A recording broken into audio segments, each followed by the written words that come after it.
Ladies and gents, welcome in. It is Wednesday already. Wow, this week is going fast. A very warm welcome in to the midweek show. How are we all doing? Great to see you all on YouTube and Twitch as well.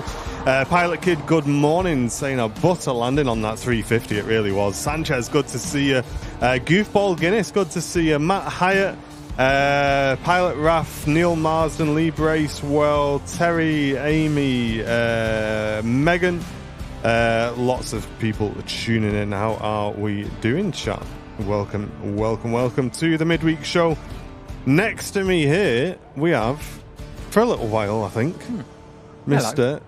Mark. How are you doing, mate? Hello, mate. Yeah, all right. You got me for an hour or so before I've got to go and work. About an hour? About an hour. It's going to be the best hour of the show, mate. We know it. Upstairs, we got Mr. Brownie as well. Morning. Up on the old camera. How are you doing? Not too bad. A bit pleasant up here today, actually. It's quite nice. Yeah, it's not a bad temperature, is it? Yeah. I was saying to the guy on the gate as we were coming in, it's quite humid today, but as the week goes on, I think it's due to just get sunny. Yeah. So, fingers crossed. It's going to get hot, isn't it? Yeah, 30 degrees apparently. Yeah. Neil Marsden, thank you very much, gifting the first membership of the day. Thank you very much, Neil. I hope you're doing well, mate. I'm having an absolute nightmare with my internet down here, so I'm trying to keep the chat on. Angus, good to see you. My first time back at the viewing park yesterday for a long time. It was a nice day, and the weather was sublime as well. Saying, Angus, that's awesome, mate. Glad to have you back at the RVP. Hopefully we'll catch you the next time you're down. Yorkshire Jane, good to see you. Watching from Lurker's Lounge and saying great to see Mr. Mark as well. And good to see everybody tuning in. Welcome, everybody. Tap Air Portugal, just touching down. Virgin Atlantic A350. Taxiing past as well.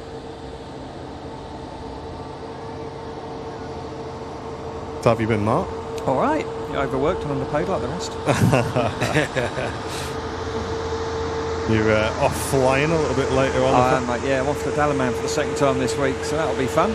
Long route. We were saying just before we went live that said it was about 4 hours down and 4.5 back or something about like that. Yeah, not far off, yeah. It's a long day, isn't it? Yeah, I quite like it though, because it'll be more likely runway 19, so it's captains only. And there's an RMP, and you come in over the hills, and then the RMP, it's not like flying an ILS where you line up, miles off and come in. You actually fly sort of in and out of the hills, and then there's like a great big hill off the end to your right hand side. As you're coming in, you're sort of aiming to the south of this hill, and then once you're past it, you then have to sort of turn left and line up with the runway, and it's really, really nice. Just good fun. Yeah, it's better in the day because you can see all the hills and it looks really nice. It's always better if you can see the hills. Yeah, it is. I mean, the other day I went in with this lad. He'd only been there once before. We were on the stretchy jet as well, on the 321, and I'm like pointing. See where it's all dark then? There's no lights. He went, yeah. I went, that's the hill. Smithy, thanks for gifting a membership. Really appreciate it, mate. Great to have you with us. And Is Dalaman like I guess everyone kind of has those approaches that they just really enjoy. Is that kind of one that, like, does the approach make up for the long flight, do you think? I don't mind the long flights, to be honest. Do you not? No. I've got 4 flights tomorrow. Yeah. Jersey and Munich. I'd rather do a Dalaman any day of the week. All right. Have a good Jersey. Jersey. What, 1,600 metre runway? Yeah. But no, yeah, it's nice. It's a nice one. I don't mind it. I quite like it. It's a little bit different. Yeah. And as long as you set it up and configure it right and brief it well, then there's not a problem. It's nice. There are some. I'm trying to think of some of the other ones. Our airline has made some changes. They've made a few more airports captains only landings. Corfu now is only captains only. Is it? Catania's another one. 19 at Dalaman is 01 at Dalaman. The FOs can land on fine. What do you think's provoked that change? Is it the Corfu one? There was a bulk landing a year or so back. The problem is with Corfu. I've grumbled about that place many times. The runway markings are awful. And you've got your touchdown zone markings. I don't know if you'd be able to see them from there. But you've got your white markings on your touchdown zones. And you've got to land inside that touchdown zone. Now, at Corfu, there's just one set of markings. Yeah. There's one set of markings. There you go. I've pulled up the flight radar over the top view. So. Yeah, that's them. Yeah. So if you scroll down that way a bit, there you are. So the big thick ones is your aiming point, and that's where you want to be touching down really. But if you keep going that way, you've got more touchdown zone margin. As long as you're inside that. If you're outside that, you've got to go around. Yeah, so you got this range essentially, but here is the that's ideal. where you want to be. Yeah, you got this range here, and here we are. Look at this guy just coming in. Oh, boosh. Perfect. Yeah, perfect. And get it on fleet log. First special of the day. Oh, is it? Brussels Airlines. Is it Neil's? Imagine. That'd be nice, wouldn't it? That'd be good, wouldn't it? Yeah. But yeah, we caught through. You've only got one set, and they're at the end of the touchdown zone. So they had a balk landing, and after that they just went, actually, let's because it's not so clear where your touchdown zone is and where the start is and where you should be aiming and that, especially at night. And it's an RNAV that's offset. So once you're clear of a mountain or a hill, you then turn the aircraft and line it up with the runway. So they just went, actually, let's just make it captains only. I'm not sure it's that necessary, but there you are. I guess just safety first, isn't it? It is, yeah. Yeah, there's not that many around the network that are captains only, which is nice. And why aren't more airports captains only? Like, is it good to have FOs doing landings and things? Is it? It is, yeah. You want them to get the experience, really. You want them to get experience. I mean, there's one of our FOs has just passed their command assessment simulator. They've done very, very well. So they've got a command course coming up, and they're trying to swap onto flights with me so that they can do, because the FOs are limited to either 20 knots or 25 knot crosswinds, and they want to get their hand in at doing a little bit more stronger crosswind landings, because suddenly when you do your command course, you're now legally allowed to do 38 knots across, which is the limit of the aircraft. Now, no one in their right mind would, straight out of a command course try 38 knots across. When I was on my command course years ago, they said, what's the crosswind limit? So I went 38 knots. I said, what's your limit? I went 10. And everyone laughed. They said, well, why? I said, well, I'm not wired right. My hands are doing different things, and nothing looks right out the window until I'm happy. It's 10 knots. That's the safety side of it. But yeah, you want to get as much, especially if you're coming up for your command course, you want to get as much experience of blustery conditions as you can, because when you come in and it's Storm Doris or whatever, it's you who's going to be doing it. Yeah. Probably worth a very quick break away from this Brussels. As over on the south side, not something you see too often. An A321 with Swiss. Quite a nice catch. Definitely one to get on fleet log if you are on the app. It's not something you really see that often, to be honest. I'm definitely multitasking a bit today. Oh, you on it? I still need to create myself like a stream account, because I'm going quite strict with fleet log. I'm not logging anything I see on streams. Yeah. I'm only logging stuff when I actually get my backside to the airport. Yeah. And I'm not working, so. Oh, you know what? Maybe I'll let myself log stuff if we're just filming, I think. But I think when we're streaming, I want to keep that separate. I wish that was around years ago when I was up Heathrow all the time. So I've still got my old books and all, the BA Concords and the 747-100 TriStars, all little pencil marks next to them up in my loft somewhere. I remember me and Jen spent a few weeks down in Anglesey. I got a little book for all of the aircraft I was seeing in Anglesey, and I was going to Tesco's, printing out the pictures that I took, sticking them in the book and everything like that. That's cool. It's quite cool. I'm sure it's kicking about somewhere, that book. Lee's saying, why do I get the Hercules challenge every day? Yeah, so just with regards to challenges, I know you were joking, mate, but we are in the process of adding quite a lot more challenges. So you guys should start to notice quite a few new challenges coming through in the next week or so. They're quite easy to add in, aren't they? Yeah. It's just getting some good ideas and things, yeah. But a very good morning. Sorry, chat, I've not been reading many names out. I was having a bit of an issue with the old internet down here, but I seem to be back online now. So we'll welcome a few people in. I've just seen Jason's return for half a year of membership, saying, where has the 6 months gone? And I love the shows as well. Thank you, Jason. It's great to have you with us. Malcolm, Tina, Terry, Matt, Joanna, rather. Sorry, Joanna. Ryan. Or John. I mean, there's probably a John in here somewhere we can say hello to. Rasta Rob, good to see you, mate. Paula, good to see you in the chat. Pedro, Brian, Shirley, Dev, welcome. Chrissy B, Les. Your dad's in the chat as well, Andy. Hey. Simon, good morning. And Smithy as well, gifting a membership earlier on. Thank you very much, Matt. Hope you're doing well. And this Ryanair just arriving in from Pisa. Chipaz, good to see you in the chat. And Mikey G, good morning. PAW Aviation, thank you very much for your kind donation as well. Good to see you this morning. Thank you. I can't wait for the iOS version. Neither can we.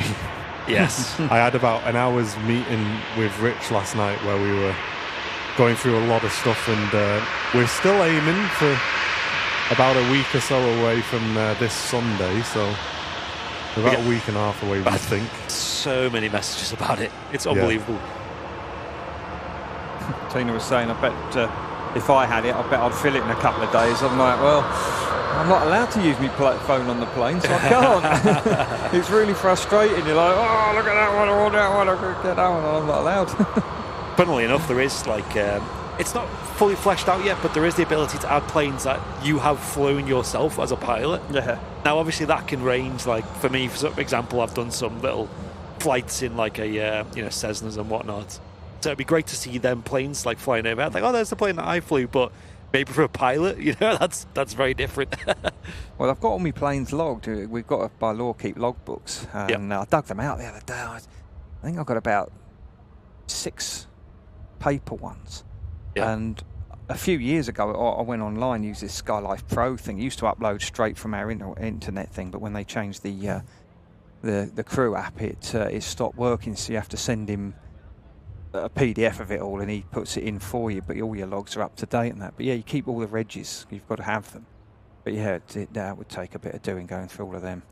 Be good to go through actually, because I've got the list of all the 75s I flew and what they're now registered at. And you used to see one in here, a couple used to come in here, FedEx ones, and occasionally see one in Geneva. I'm surprised they're not Razor Blades now, but they're still going, bless them.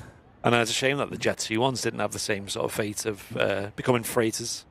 Yeah. Most of them did get scrapped in the end. Yeah, I think they were getting a little bit unreliable, weren't they? They seemed to be having a few problems towards the end, which was a shame. Yeah. The ones I flew, I think when I flew them, were sort of early to late 20s, and very rarely did we have any issues with them. They were all spot on. What's that? Is that a Singapore landing? It is. Hey. Hey, Jakey boy, how you doing, mate?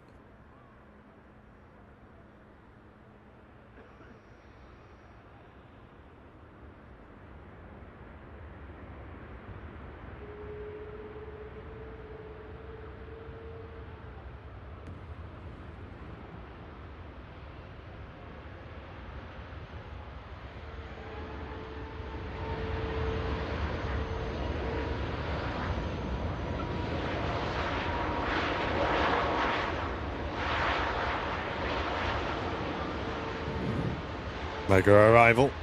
Singapore A350-900. 13 hours, 15 minutes. Flight time from Singapore. Is that too long for you? I know you say you like long flights, but... Yeah, I don't mind, honestly. You're not bothered? No, I don't care. I get bored, me. When we're doing the old sim? Yeah. Anything longer than an hour in the cruise, I've just had enough. I suppose we're doing like a lot less than what you're doing in the cruise. You've got... you've got one of you flying it, you've got one of you making sure it's going where it's going, the other one's talking on the radio, doing the flight plan, doing regular fuel checks. If you're flying it, you're checking the system pages. It's I don't mind them at all. Yeah. Matty Smith got a good one here, asking question for me, why are all flights late in and out of Antalya? Well, if you go on Airliners Lounge and have a look at why my flight's delayed video, that'll explain it to you. It's busy time of year. We are in the process of moving all them videos across to AL as well. Right. So hopefully it'll be on the main channel soon. That'll be good. It's a busy airport. Turkey's very popular this time of year, so there's lots and lots of planes going, so you get air traffic control restrictions called slots. Also, this time of year over sort of middle of Europe, over the Adriatic and up, you get big thunderstorms. Over the Alps you get big thunderstorms, and everyone has to go around them. So instead of flying the path they should be, now suddenly they're getting in everyone else's way. So then they say, right, we can't, we need to slow these flow of traffic. So you get more restrictions and more slots and more delays. And if you've got slots from the previous flights, the plane comes in late, then you pick up a late plane, you're already running late, and then you're even more late. So yeah, it's summer, unfortunately. Yeah. Oh, Chrissy's saying she lost her challenge streak yesterday because I fell asleep watching an airport stream. There's another wasp in here again. Oh dear. Get out, mate. Right, you see what I mean about how they fly towards me? He was after me then, wasn't he? I know you've upset them. I'll get rid of him. Hang on. Right, go on. Who's heading? Come on, Mark. Knock him out, mate. Get out of it. Singapore Airlines Airbus A350 coming in from Singapore. This is actually the exact aircraft that we flew on out to Houston 2 years ago. Mike Sierra on the reg. It was a lovely flight. Such a shame they don't fly that route anymore from Manchester to Houston. Sorted. There we go. Captain Mark to the rescue. There you go. You'd be a bit buggered if you had one in your flight deck, wouldn't you? Yeah, that's the point. You spot one at 30,000 feet. Yeah. Quick, open a window. Get a flight manual. Eat it with an iPad. Who else have we got in the chat? Jill, good to see her. Jill's on some posh brekkie this morning. Apple and blueberry porridge. Go on, Jill. I'm on there. You know what I'm having at the minute? I'm eating, what's it called? That cereal, like Fruit and Fibre it's called. Oh, yeah. Not for any reason, just I thought fancy it. It's quite nice. Bit of fruit. And a bit of fibre as well. Matas, good to see you. How you doing, mate? Chat, does anybody else have an Xbox? And does anybody else's controller literally disconnect from the Xbox every 5 or 10 minutes? I'm genuinely curious. I've even bought a new controller and it's still doing it. So if anyone can help me, please, that'd be awesome. But back to the show. Yeah. We've got some ops sat in not the best place on the runway, I must admit. They're just getting off there now. That's got to be a good little job, isn't it? I think I'd enjoy that. Yeah. I think I'd enjoy that. I think Fezza was saying he quite fancied it. I'm not sure if he's put in for it yet. So is that so they'll be like just checking the runway, won't they? They'll be called out to potentially something on the runway, maybe. Yeah, bird scaring, picking up any loose bits of rubbish that's blown around on the taxiway, and nipping out, having a look at things, your lights out, inspecting things. They're quite good. You hear them on the frequency quite often, the Ranger, and so, and also a bit of marshalling as well. So quite often you'll turn up on stand and the guidance isn't working, they can't get it working, so then they come out with their ping pong bats, and I say, oh look, there's reassuring wavy hand man, and off we go. On the stand. Oh, Lee's saying it happens all the time to him as well, so it's not just me then, is it? Oh, right. Yeah, I even bought a new controller thinking I had a dodgy controller, and it's actually really annoying, because me and Jen have been trying to play a few games on the old Xbox, and we just got fed up every 2 minutes. It was just getting kicked off. I knew I should have got a PlayStation. You know what? I've always been a PlayStation guy my whole life, you know, in terms of consoles. Yep. Like, my dad got me a PS2 and a PS3, to be fair. W Dad in the chat. And then I just ended up getting an Xbox because I had the pass thing, you know, where you can get games on your PC and you can also get them on your Xbox and stuff. Yeah. But I must admit, I've never really liked it as much as the PlayStation. Myri in the chat saying, you all know what time it is. Our first dreamy of the streamy on the way out. Hey. First up today, we've got 2E Bravo, a.k.a. Alfie, who's got a little jump down to Gatwick today. Oh, right, nice. That's a pretty short flight, isn't it, for such a big aircraft? I would have thought that would be a positioning flight. Sam saying her Xbox is fine. It's clearly a skill issue. yeah, come round to mine, Sam. Come and sort it out then. Mega. You just not playing it, right? Yeah. Talking of skill issues, are you going to be in goal on the next time we're playing, what's it called, rematch? Curious. Hopefully not. That I think it comes out today, doesn't it? Yeah. Other game. I'll try that out. Funny. 2E Dreamliner on the way out. This should probably not use too much runway, to be fair, because if it's only going down to Gatwick, right? Yeah, Won't be much weight. It's a positioning flight. Oh, did you move to PlayStation, Leah, because you just couldn't fix it? Wow. Crazy. So, Mark, have you ever done repositioning flights? Yeah. Yeah, last one was taking a 320 from here to the most popular airport in England, Liverpool. I was over there last week as well. But yeah, that's a short flight. Yeah. Well, the thing is, it could be an incredibly short flight, but they end up climbing you really high. So then you have to sort of go over the top of Liverpool and do a big sort of loop round and back in again. And Planespotting Mike and his mates are out there filming us, and the FO was flying it. And yeah, it was a lovely day out. Get called out for that. It was brilliant. Don't tell the environmentalists about that one. No, well, there was a plane had gone tech. I think we were sending one of our spare over or taking a spare back or something. I can't remember. But yeah, I've done positioning down to Liverpool.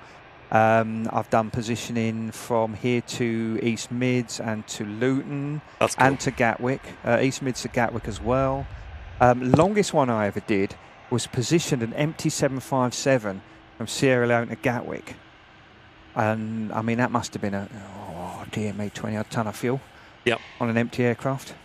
But it feels different though when you're flying it. Yeah, it's like a crisp packet. It's yeah, it just wobbles around everywhere. It's quite. I mean, you say it's light. It's still a 60-ton aircraft, 50-ton aircraft, whatever. But it just feel like a crisp packet. It's quite funny. Yeah. But I mean, you imagine an empty 7.5, how well that goes up. Mm. Positioned one from Salzburg once to Gatwick as well, empty. Wow.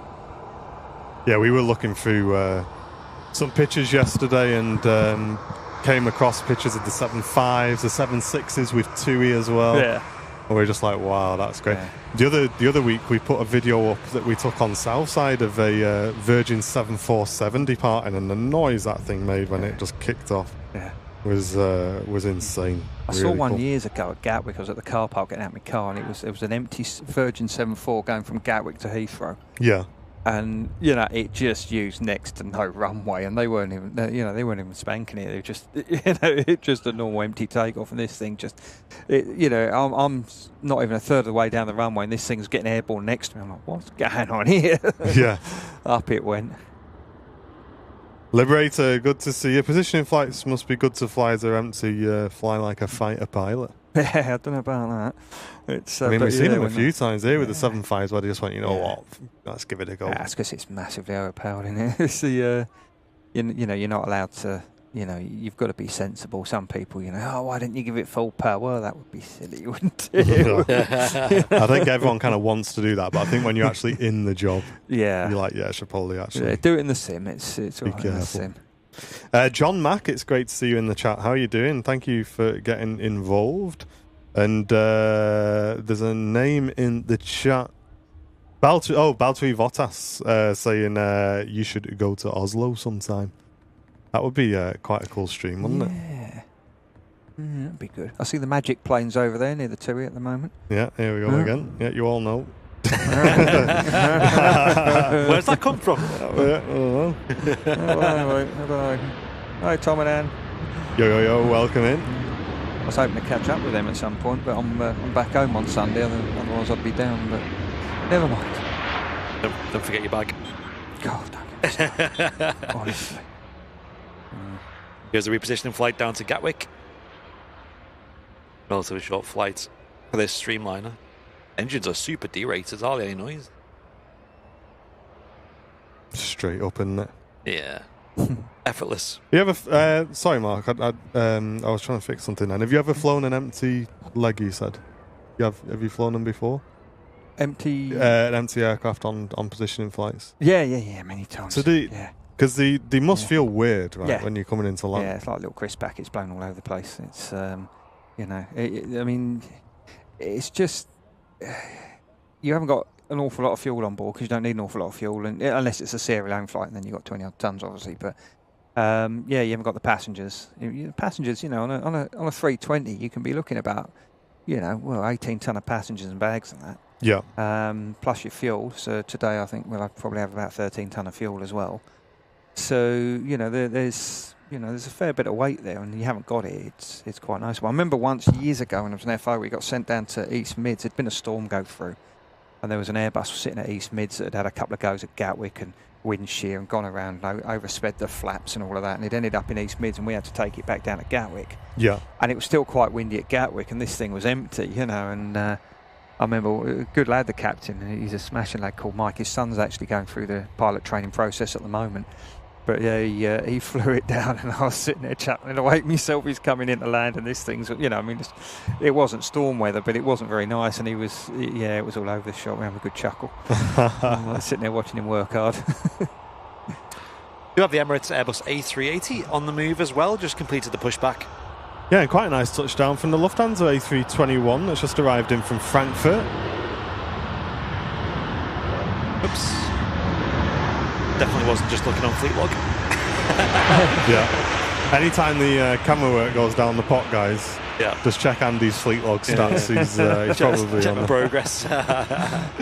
But one of my challenges today is little and large. Okay. An A320 and an A380, so you can imagine. You should be able to do that You today. can imagine I'm already halfway there, and just... Let us know in the chat if you're on fleet log what your challenges are today, guys. I'll have a look what I've got. Oh, here we go. So I've got King of the Skies, 5 airlines, and 2 of a kind as well. But I'm not going to be completing any of mine today. Yeah, Pedro's right. He's playing Pokemon. That's what he's playing. Yeah. You were asking about that. Honestly, like, since fleet log, I find that it's been more of a fun... I don't know, like, maybe because Pokemon I already had, like... You get to a point, then you on that where it's like, there's not a lot more to do. You know, you've already got all the Pokemon that you wanted, and they're all leveled up and stuff. I kind of struggled with that on that game. I kind of fell off. I've just leveled up some. I've got XP for the next level, so I'm trying to do all the stupid challenges to get up to the next level. But I can honestly say it's not something I've ever played. In the town I live in, I'm in like a group where like every certain day of the week they all meet up at the park, and it's a big social thing. And they all walk around. It's so cool. All lobbing your phones at Pokemon. Yes. Yeah. I only started playing it when it first came out because me eldest got it, and everyone was playing it.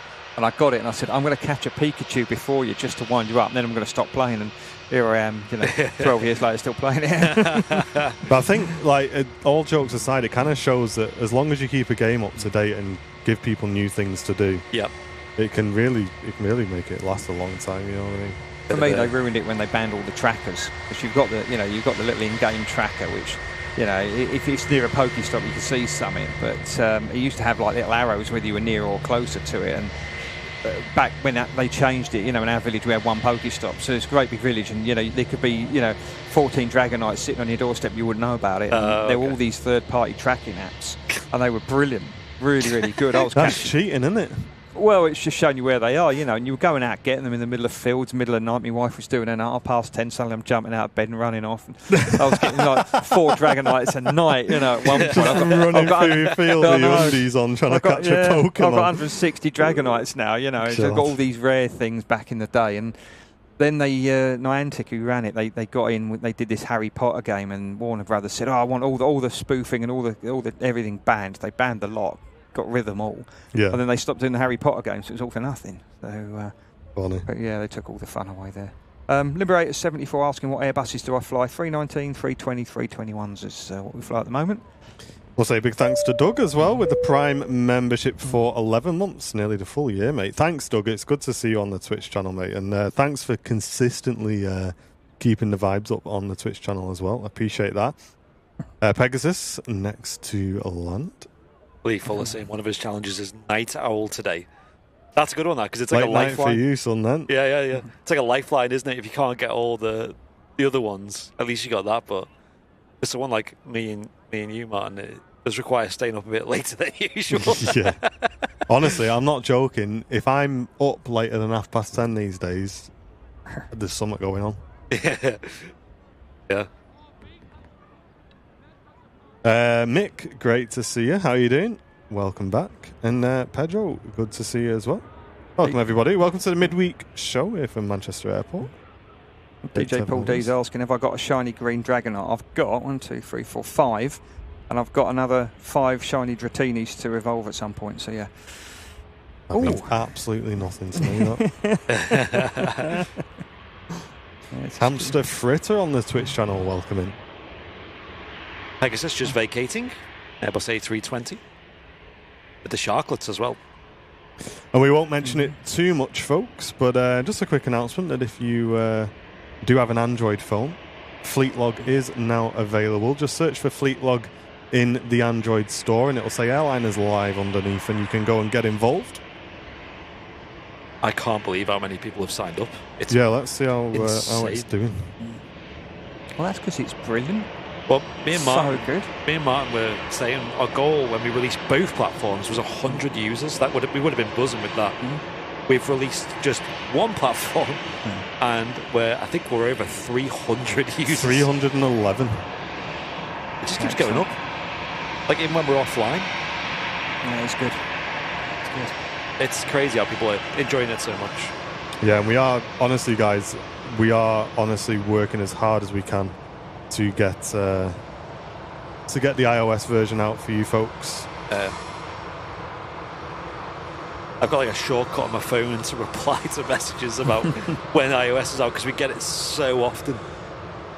Like we did a Q&A yesterday on the Instagram, on Fleetlog, and half of the messages were, when's iOS out? Yeah. Like, guys, we've told you so many times. Is that 311,000 users? Mate, if it was 311,000 users, we'd be streaming from the helicopter. No, it is 311. Well, listen, 311, I mean, is 3 times what we'd hoped for. Yeah. And that's on one platform. We've not even released iOS yet. So I'm sure we even said that 300 by the end of the year would be by the end of the year was the goal. Yeah, such a big achievement. Yeah, you guys are crazy. Yeah. There is a hype train rolling on Twitch. Thank you, guys. That kind of snuck out there, didn't it? Emirates Airbus A380 next to go, just taxiing out to 23 left. The departure.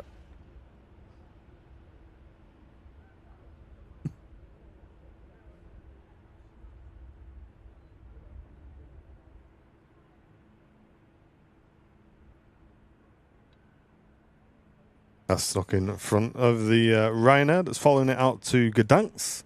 And we may see that Ryanair just take the intersection ahead of the Emirates, but we'll have a look. We'll have a look, won't we? We'll have a look. Yeah, they usually try and get the narrow bodies out first, don't they? Just because of that big wake footprint that the A380 has. But if the Ryanair, for example, has got a slot restriction or something, then obviously they might as well just get the A380 out. Does seem to be rolling onto 23 left right away. Kermit, great to see you on the YouTube channel. Welcome in, everybody. Beluga behind. Really? Yeah, it's going to be hard to see today. Don't forget to share the stream, ladies and gents. Got plenty of people in. Great to see a nice busy chat this morning as well. Welcome, everybody. Oh. We're all getting involved. A380 has stopped, so maybe they will get the Ryanair out first. That's just a little bit behind. And admit, doesn't look like to be in a rush. You've got to give that 3 minutes. When that takes off, you've got to give it 3 minutes. 3 minutes? 3 minutes behind a 380, 2 Wow. minutes behind a heavy. Yep. And if it's from you're going from an intermediate point, like one of the uniforms or Victor Charlie's or whatever the other holding points, then it's 4 minutes and 3 minutes behind a heavy. When you're coming in to land, it's 7 miles behind it, 5 miles behind a heavy, and 4 miles behind an upper medium, which is a 7.5. And I say to people, that's a really good idea because it's a big, heavy plane. They did bring in this thing called Recat EU, and the guys who are coming up for command, I tell them about this a lot because they do ask questions about it. Someone sitting in an office in Brussels thought it'd be really a good idea to mess about with the wake turbulence categories and the timings. And according to Recat EU, you can take off behind a 380 or an Antonov 124, 140 seconds. Wow. And coming 5 miles behind it. A 747-400, 100 seconds or 4 miles. An MD-11, 80 seconds or 3 miles. You should ask him, has he flown those? Out of curiosity. Well, this is the thing. Yep. There's a little bit on the bottom here. It says, wake turbulence separation does not eliminate wake encounters, but is intended to assure acceptable aircraft controllability during an encounter. In other words, it's not going to be very nice. You're going to go through the wake and get chucked about, but we don't think you'll die. And I'm like, thanks, mate. Yeah, great. We'll do that 4 times a day, shall we? Some European bureaucrat in an office in Brussels has said that's a really good idea, but if they say, "Oh, you're happy with 140 seconds behind a 380?" My answer is a very short one. No. Yorkshire Jane, thank you very much for the 43 months. Saying I might have changed my name, but not my loyalties. Loving the community as much as I ever did. Thank you very much for that. It's great to have such long-term members in the channel as well, and we love doing these shows as much as we did on day one. So thank you, everybody. Les with the 3 years of support. To what he says is the best channel ever. Thank you very much, Les. It's another long-term recommitment to the channel. And following on from that, Mr. Nige, another legend, 44 months. Say morning, lads, morning, Mark, and morning all. Ooh. Welcome, everyone. Fezza, good morning. How are you doing, mate? Oh, hello, Fez, lad. I feel like I spoke to Fezza in ages. Jason's asking, what's the longest I've ever had to wait on the taxiway to take off? I don't know. My longest wait on the taxiway ever was after landing. It was 15 years ago. I was doing my Airbus training, and we'd come in. We'd been stuck overnight in Nice because Gatwick had snowed out. We'd landed, and we were on the taxiway to try and get to a stand for over 3 hours. Now, Pete Hertzberg, who did the podcast with the ex-Virgin base trainer, TRI, he's done that podcast that's on the channel. It's really, really good. He was saying it was regular for New York when he was at Virgin on the Jumbo for 4.5-hour taxis. Yeah. Wow. If the weather was bad. Wow. 4.5 hours taxi into the runway, de-icing along as you go along. That's when you see them big queues, isn't it? Like JFK, isn't it? Where they just go. It's like a gridlocked airport. John, are you coming on Sunday, John? You want to come on the show for a bit late?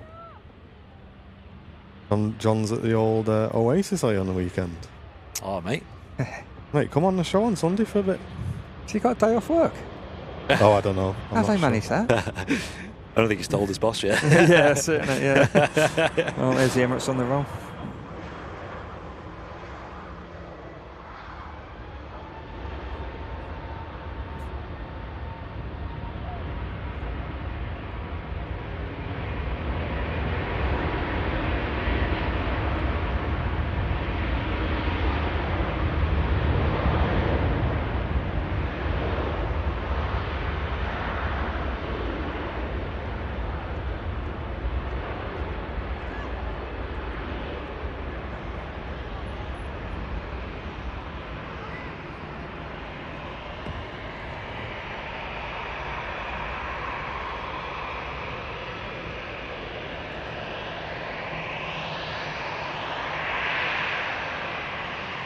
Hey, KMP, thank you very much for the Prime membership on Twitch. Good to see you. Just checking the weather at the airport.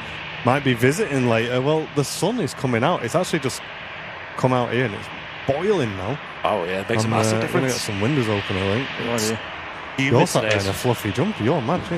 Yeah. No, Don't want to be, do I? Yeah. Best I can go on the camera, mate. It's a bit George Michael, isn't it? Oh, yeah, get Fez cam going again. Mate, if he wants to redeem himself, he's welcome to. Yeah, drop me a message, John, if you want to come on Sunday. Just check your face cam, Andy, because you look like an angel returning to Earth at the moment. Good lad. I need to lower it down. Yeah. All that studying you've been doing, son, it's paying off. Is that changed? No. Oh, EasyJet just arrived in from Paris, and KLM next to land from Amsterdam. There's an Air Transit 330 in its way, and it's got the legend Will P on board, apparently. It does, yeah. Yeah. hey. Oh, that washed that. Hello. Oh, I see. Okay. Yeah.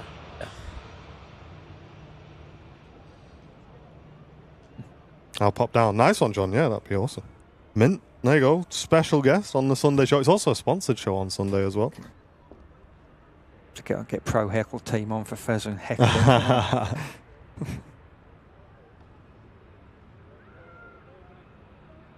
Any better or? Yeah. Camera was actually maxed out there on the shutter speed, so it couldn't dim itself anymore. That's a nice colour scheme on them, isn't it? KLM's. Yeah, it's nice. That. Does look good, doesn't it? Does, doesn't it? Got the masks as well, which makes a big difference, doesn't it? They are somewhat the future, these, aren't they? Oh, yeah. Oh, yeah. Yes, the stretchy jet. The elusive, elongated girl. Yeah.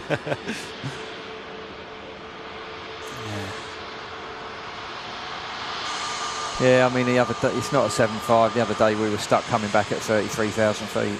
You know, it's not like a 7.5, which will, even if it's heavy, it will go up. Here, actually, it's a good one for you. Come back from Sharm a little while ago, and I'd found an old 757 flight plan from Sharm to Gatwick. So I went and downloaded a 321neo flight plan from Sharm to Gatwick. Now, the winds weren't right, so it's not quite right. I need to get one where the winds are matching, but Sharm to Gatwick, 321neo burns 12.8 tonnes of fuel. Okay. 757 burns 20.8. Wow. That's almost double. mental, isn't it? Another 10 tonnes. Right, Jetsu wants to get rid of them now. Yeah. Sadly. Yeah, it's a thirsty plane. I mean, if you were at normal lighter weights, it was about a ton an hour more. If you're heavy, it's 2 ton an hour more. What's the difference in passengers like? Because yeah, 235, 75 will carry more cargo, I think. Okay. But its weights were much bigger. I mean, the max landing weight of the 75 was 90 tons. The max takeoff weight of our 321 nose is 89. So it's still a ton less than the landing weight. Max landing weight of the 75. 75 max takeoff weights. We had 2 lightweights at Australia. So it was 108,860, 108,862.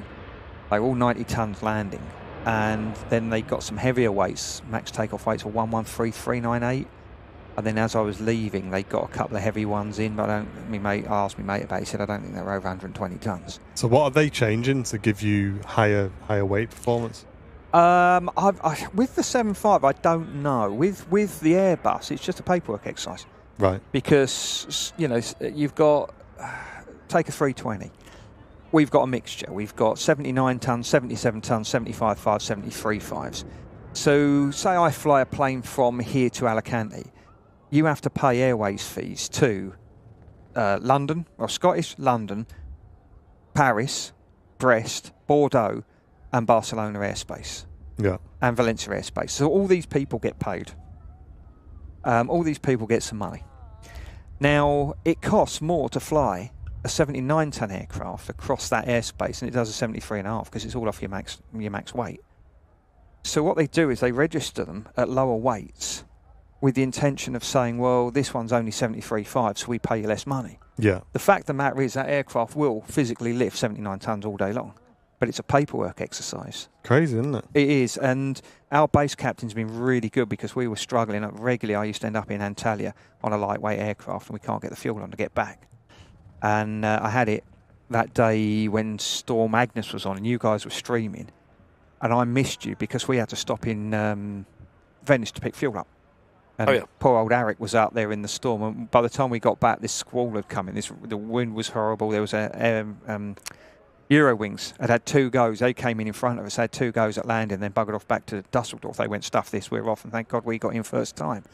But, on a heavyweight aircraft, we'd have been able to get loads of fuel and do it in one hit, and we would have missed the worst of it. Yeah. But it saves the airline about 200 quid a day.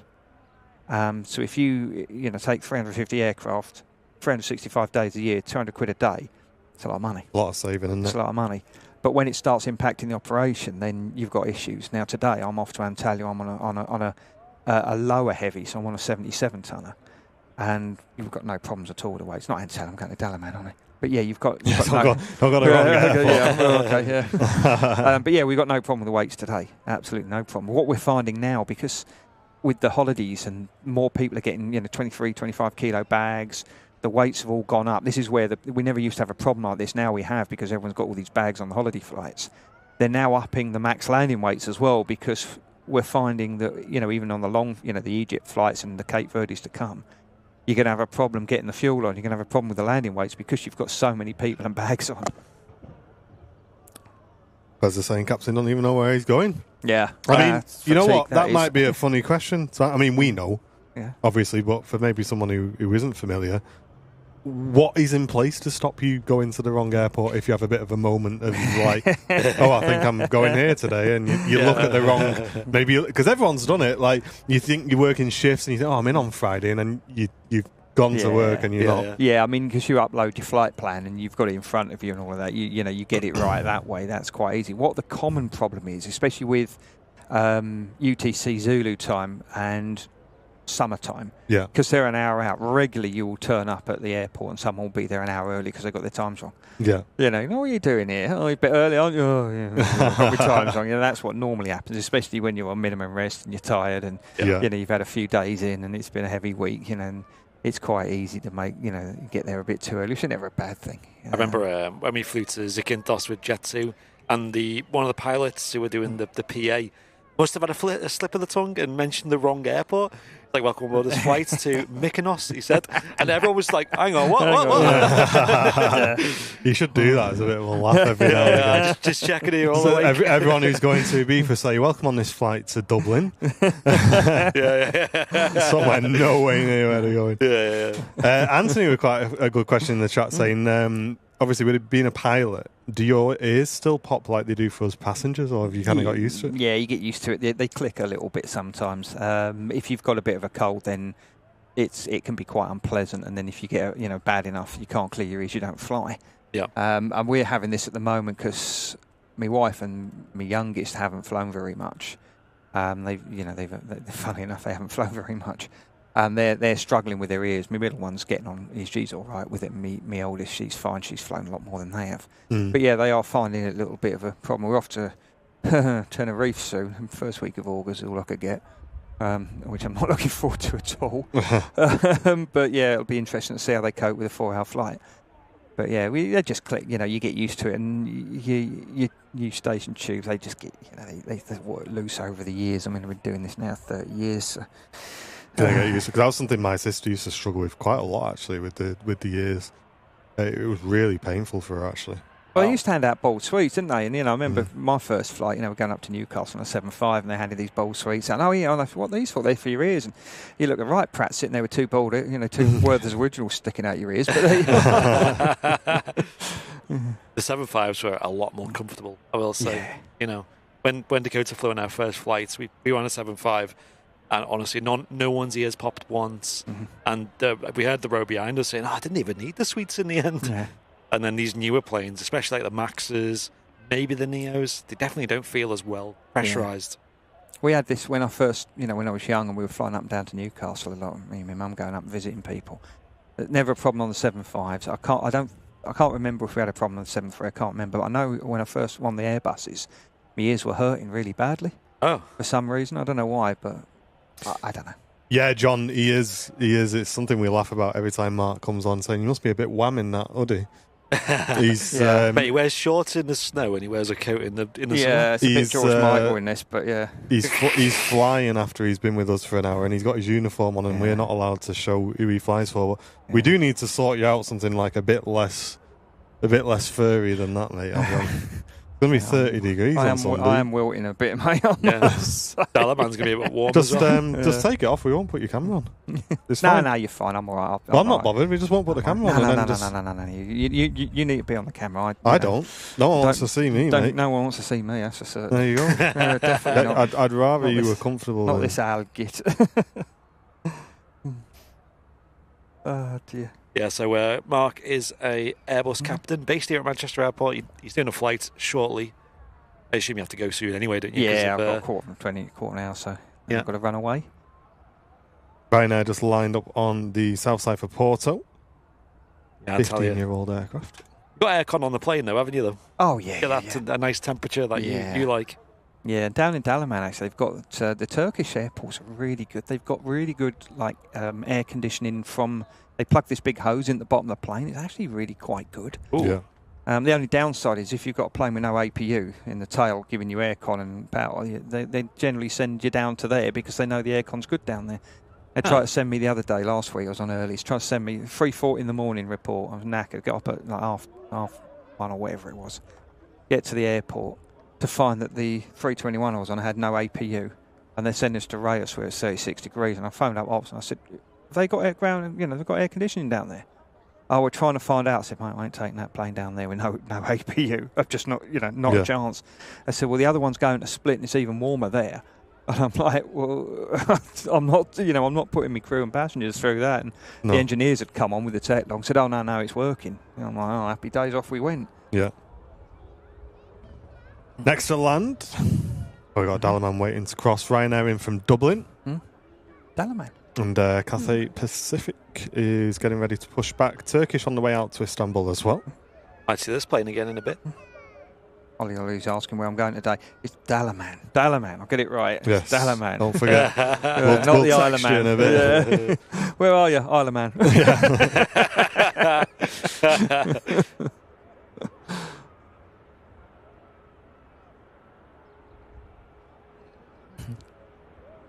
Nice touchdown there from the Ryanair.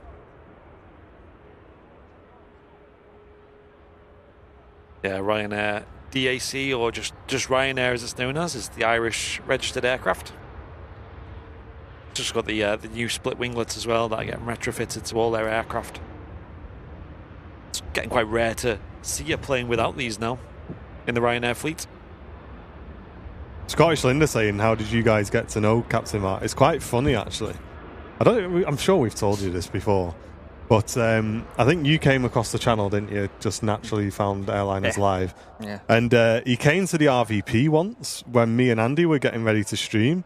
And he came out and said, "Oh, how are you doing, guys? You all right?" And for some reason, I don't know why, I don't know what he was wearing at the time, I thought he was a security guard. Oi, get and it. I was like, "Oh, how are you doing? You all right?" We had a chat and everything like that. And then we said, "Oh, yeah, great to meet you," and this, that, the other. And then we were walking off, and I said to Andy, "Oh, he's all right, wasn't he?" He said, yeah, he's a pilot." I said, "What?" He goes, "Yeah, he's a pilot."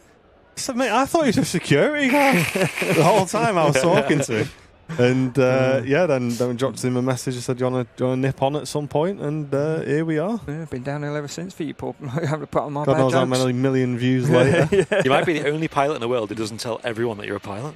I think so. I don't. I'll tell him anything. I'll tell him I'm a bus driver. I'll tell him I eat fish for a living. I'll tell him anything else, you know.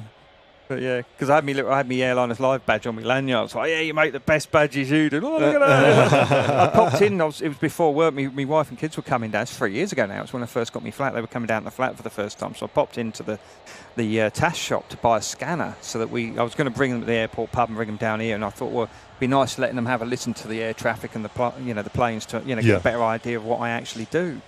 And it was on a Wednesday afternoon, and I saw you guys, and I was kind of hoping I'd bump into you, just thank you for, because I've been watching the channel for ages since I've been at Manchester. And like I've said before, us pilots are proper tarts. We love watching ourselves on the stream. I always send the link to the wife and kids. I'm off now. Watch me here. Nice. I remember years ago when I first came to Manchester. It was on a Saturday. I was off to Tenerife, and you guys were filming, and I sent them the link.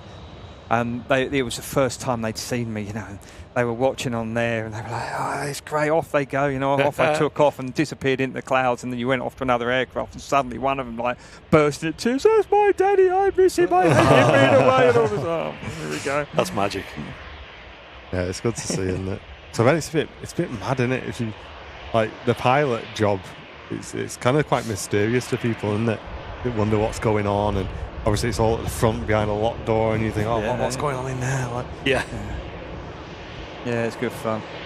I like to get the kids a flight deck visit. They're getting a bit braver now. When we came back from our little trip last month, my middle one came in and had a little flight deck visit. She's a little bit less scared, a little bit brave. And we all know some of our fans love their flight deck visits. They're always there, flight deck floozies, getting pictures with the captain's hats on. Oh yes. Yes, DJ Paul D. Chuck me a message on Discord and I'll send you my code, mate. Hamster Fritter, thank you very much for the tier 1 sub on Twitch. Gifting a sub there as well. Thank you very much for that. Good to see you in the stream. There's a wave from the pilots in the captain's seat. The wobbly wingleted wonder, I call those things.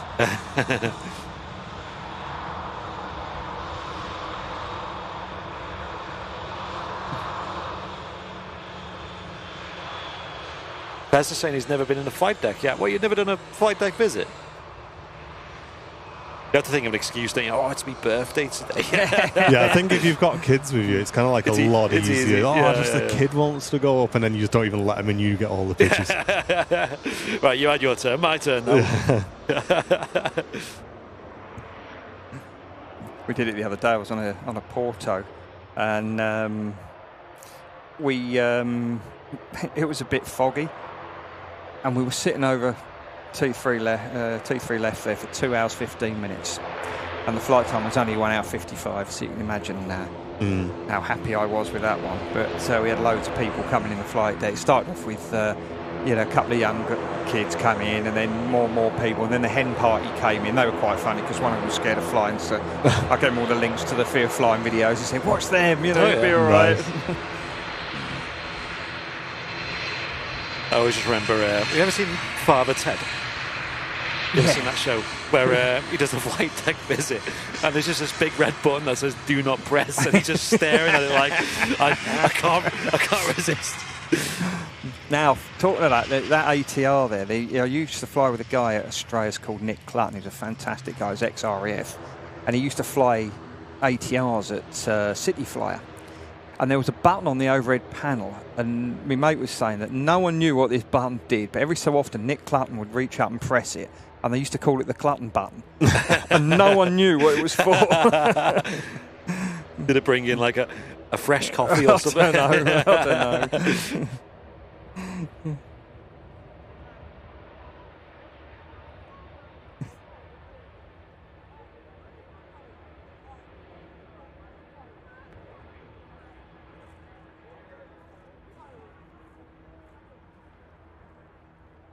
Using a lot of runway, that Turkish A321neo.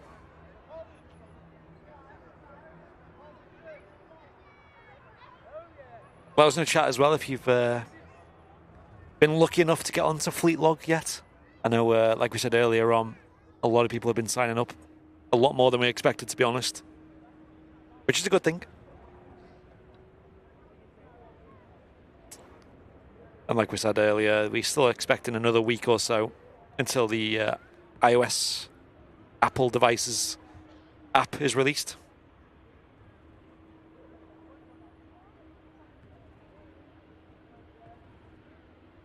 Jason, that's a good question for Mark. Are you allowed to have GoPros in the flight deck? No, we're not. Absolutely not. They're quite no. strict, aren't they, on things like sharing videos and social media especially? It's weird, isn't it? Because some airlines are okay with that stuff. Some are, yeah. There's a really good video. I love watching it. It was by a guy called Rodrigo Davey. He was a South American pilot flying for one of the Brazilian ones, and he's flying this Airbus, and he's got this sales song, and he's coming in all the views and all that. It's really, really good. And I watched it. I thought, I'd love to be able to do a video like that, but we're not allowed, and that's fine. It's their train set. They want you concentrating on flying the aircraft, not buggering about with GoPros and that. As much as I'd like to, but yeah, you've got a reputation as well, haven't you, as a pilot, and you can't be goofing around on social media. Yeah, I don't post anything work-related on social media. Obviously, we don't say here who I work for. Yep. They're two completely separate entities. Yep. As far as everyone here is, I fly for Airliners Live. I have my uniform, my gold bars, and I have my lanyard and my Airliners Live AD, and that's good for me. Yeah. But yeah, it's I can see why there have been a few instances, and the problem is you've got to cater for the lowest common denominator. While most people would be sensible about it, you'd always get someone who'd spoil it for everyone else by doing something stupid. I remember British Airways had that big change, didn't they, to their policy, because I think they were quite open about, quite hands-off about what their crew posted in social media and things, and then they kind of clamped down a lot, probably because there was some kind of incident, and it can reflect badly on the brand. Even if they say something that's a little bit either controversial or a bit unprofessional, it can look really bad. And the pilot captain ultimately is the face of the flight. They're the kind of who you look up to and who's in control and who's responsible. So they have that burden of responsibility and professionalism, especially. And obviously, if they're posting things on, I don't know, TikTok that can be misconstrued or a bit unprofessional, then obviously that can look really bad for the whole airline. Yeah, you've got to be so careful with. You can't. You just can't do it. I mean, I know. I've been having a chat with various people at my company to try and get you guys a bit of access to an aircraft or airside or something, and we're waiting to see them. But there's so many hoops to jump through. You've got to get it approved by the PR department. It's then got to be approved by the airline. It's then got to be approved by the airport. Yeah. And then you've got to get temporary part. It's taking forever, and whether we get it or not is another one. And someone's asking here with a professional channel, you're allowed. Matt's asking professional channel like Just Planes. Well, they must have some sort of agreement with airlines. I've never seen them with our lot, and they seem to be. There's certain airlines seem to approve it, and some don't, and Yeah, they get some awesome videos, don't they? They do. It'd be lovely if I could get you guys in the flight doing a flight somewhere, and you could see what goes on, but I don't think it'll ever happen. No, I don't think so either. I think not in this day and age, unfortunately. I think we're kind of past that, I think. Yeah. Just as that Dreamliner touchdown, sorry Andy, this Dreamliner's just arrived in positioning from Belfast. Oh wow. So really short flight for this one. Probably going to see this Dreamliner vacate in front of us as well. Cycling them around. Ryan Sanders, great to see you in the chat. How are you doing? Welcome in. And these days, what's the rule with like flight deck visits? Because obviously you can't have passengers in the flight deck during the flight, but I'm pretty sure you can have cabin crew in, can't you? Cabin crew coming in flight, yeah, they obviously come in and bring you food and your drink. And yep. When you look at it, you think, I'd rather you didn't have bothered. If you've seen anything, if you look at the Rate My Scrown on Discord, you'll get an idea why. Yeah, they come in. You can go out to the loo if you need to. When we get new cabin crew, just had a load of new cabin crew start. When they do their supernumerary flights, they're just on board, observing and being trained on board. Quite often they'll get to sit on the jump seat for the takeoff and landing, which is quite nice. And you're not going to get that chance again. But yeah, with passengers, if you're on the ground with the engines off, you're waiting for a restriction, then you can have the odd flight deck visit. But as long as it doesn't just get in the way of you doing your jobs, that's fine. And then on the ground, when you land, if you've got time, they can come in and have a quick look then. But yeah, absolutely not in flight anymore, unfortunately. Yeah, I still remember when we were flying back from America, we got brought into the flight deck, which was in the cruise, which was pretty cool. Yeah, that was great. I think it was me and my dad that went up. I think he asked on the way out, and he said, "Oh, they were too busy," and then on the way back, they let us in. Well, that's what got me started. It's my first ever flight. We're going up to Newcastle, me and my mum, on a 7.5, funnily enough, out of Heathrow. And they said, "Would you like to come and have a look at the front?" I'm like, "Yeah, go on then." So we had a look and went up the front. They were looking. There was a plane going over, and they were being told by air traffic to look for it because they didn't have TCAS back then. So they had to keep a bit more of a watch. They couldn't really chat that much, but I had a good look around for sit there for a bit. And I came out, just turned around to my mum and said, "Right, I want to do that. That's what I want to do." Because I was in a rotten job at the time, working for the Treasury Board, fit a joint, and I had enough of it, and that was it. I started learning to fly. John saying that they were lucky enough to be invited into the cockpit prior to take off on a TUI Dreamliner last year, as they were the first ones on board. It made their trip, and it was a really nice gesture as well. Excellent. I've heard the Dreamliner's flight deck is super futuristic, isn't it? Just huge screens, isn't it? Yeah. Got the head-up display as well, of course. I don't know if they would have seen that, but... Yeah, similar to the 350 with the big screens and full... It's pretty much just taking over the whole instrument panel at that point. Yeah, it's like a SpaceX flight deck. So it's like those spaceships at SpaceX when they launch people to the space station. Yeah. It's like you just get a few iPads in front of them. That's all it is, isn't it? Yes. Maybe an iPad Pro if they're all good. Yeah. At least they're not in a submarine with a GoPro controller, are they? Yeah. Jesus. PlayStation, rather.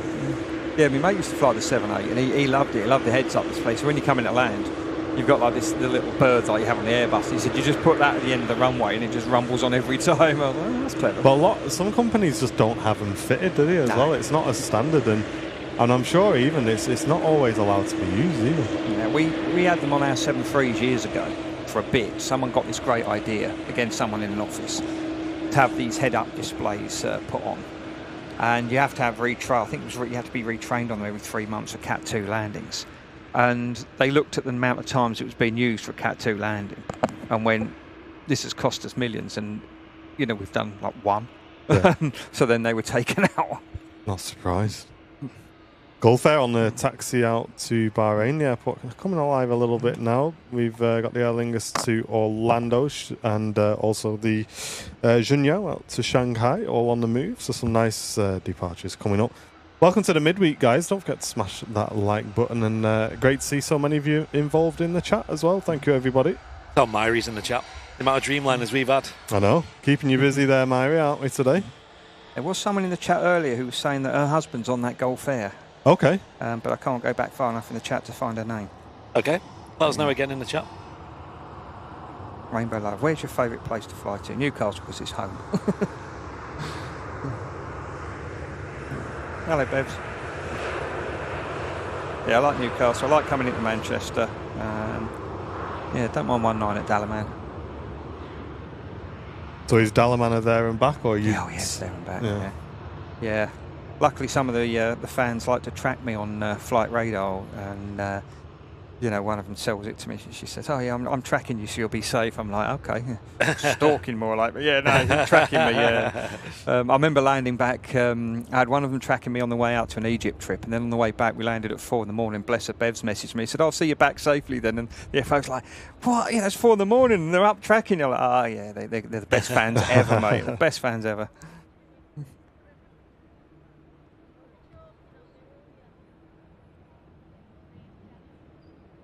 Newcastle. Greg's International, also known as. I know Niels is missing his Greg's. Although he was in London yesterday, I think. I think he flew down. I don't know what airport it would have been, but he did a flight over to London. It's weird how he's coming to Manchester quite regularly, and then it just seems to have fell off, doesn't it? Yeah, I don't think he's been back since March, I think. I bet he's not bidding for Manchester anymore. Too famous for us now. You found out London's closer. Mount was asking, have I ever flown into Cairo? I've flown over it many, many times, especially on the 7.5. I had a good look at the pyramids and the Sphinx and that. I bet the pyramids would have looked mad from above. It was good, yeah, you could see them. It was years ago now. I don't think I've flown into Cairo, certainly not with this lot. With me last lot, I might have done, but I don't think I have. Sounds incredible. What other wonders of the world have you flown over? Is there anything else that's really caught your eye? Yeah, I mean, I got a fantastic view the other day of the of Skegness. Absolutely, yeah, brilliant. I love, you could see the caravan park. Yeah, it was amazing. Wow. Yeah, it's so good. Can't. Yeah. Always want to see that. Yeah. I don't know, Mount Blanc. We see that quite a lot. Later on today, I'll be going past just south of Salzburg, the former holiday home of the famous Austrian painter. We'll get a good view of that. And then, I don't know, it's so much, there's so many things around Europe you get to see. Does it ever get boring looking out the window? No, it does when it's cloudy. What you see is just cloud and just, it's just, You do Venice as well, don't you? Yeah, Venice. Pretty, I saw the Leaning Tower of Pisa the other day. We went past that on the way down. I managed to, snap a couple of shots of that. Nice. Santorini's always nice because it's shaped like a crescent, and it was. I give the passengers a big spiel about it. Especially if we fly over it, we get a better view of it, and if we go there, I'll tell them as well. But it was a volcano. It blew up in 1613 BC, and the ash cloud blocked out the sun over most of Israel and Egypt. Caused a famine for 7 years, where Joseph, the real man behind the Technicolor Dreamcoat that I went to see the other week, did the storehouse system, and followed. As you know, Andy, he saved so many lives with the storehouse system, following God's plan with the famine that he was told about. But that's how it happened. It was that volcano that blew up. Well, at least that's what they think how it happened. But you can see it from the sky. It's shaped like a big crescent. There's a big hole in the middle of it that used to be the volcano. Get to see Etna quite often. Get to see smoke coming out of that. And you like to tell the passengers about these? Give a bit of a history lesson. A bit of a history lesson about everything. Yeah, that's cool. Yeah, talk about Etna and we call it Angry Mountain. Quite often you'll fly past that and there'll be smoke coming out the top of that. Wow. I've only ever had one pilot, on one of my flights who have done a bit of history and stuff, which was Gibraltar.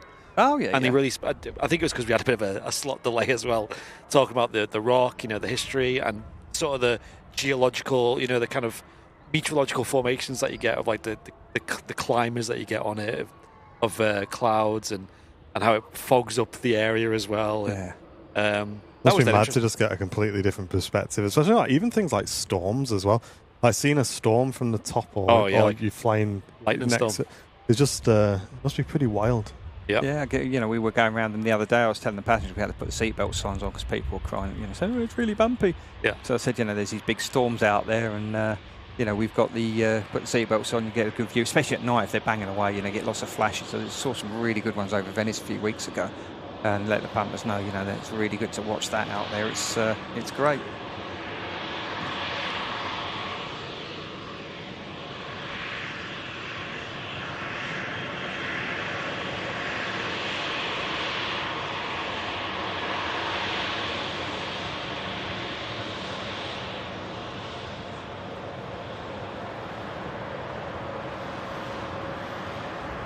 Seeing fireworks from above must be awesome. Yeah, that'd be crazy. Imagine New Year's or bonfire night or something like that would be incredible. Yeah, it's quite good fun watching those. There's certain parts. Malta, you go into Malta, they're always firing off fireworks. It's great around there. Right. It's always good to watch. Pete, thank you very much for becoming a brand new VIP. Welcome in, Pete. Cheers for supporting the channel with your membership there. Thanks, Pete. Right, I think Captain Mark needs to leave us chatting. He's just on for a short period today, but as always, thank you for coming, mate. Thanks for having us. Always nice good to have you on, and let's get some 10 out of 10s. Captain Mark emotes in the chat as well. Hey. And I'll see you in the next one. Thanks, Mark. Have a good one, buddy. Flight, mate. Mate. Cheers, boss. See you later. We do have the Air Transat A330-200 series coming in. I believe it's got one of our VIPs on board, Mr. Will P. That's on final approach. I've just seen it on fleet log, actually. Need to give it a log. Air Transat A330-200 series, of which I've seen 2 on fleet log. We don't see them very often anymore, you know. They are an airframe that tend to see the A321 Neos with the Air Transat a lot more. Because they are the long range variant, they could do that transatlantic flight easily. They have a range of like 4,000 nautical miles, something like that. 3.5, I think.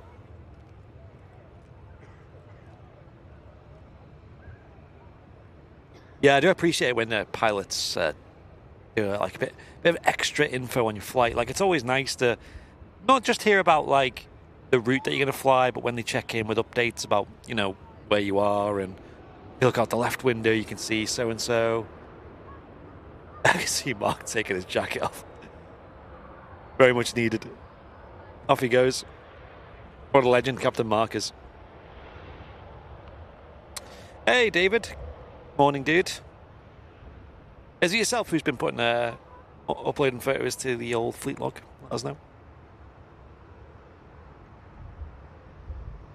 Jinyao, indeed.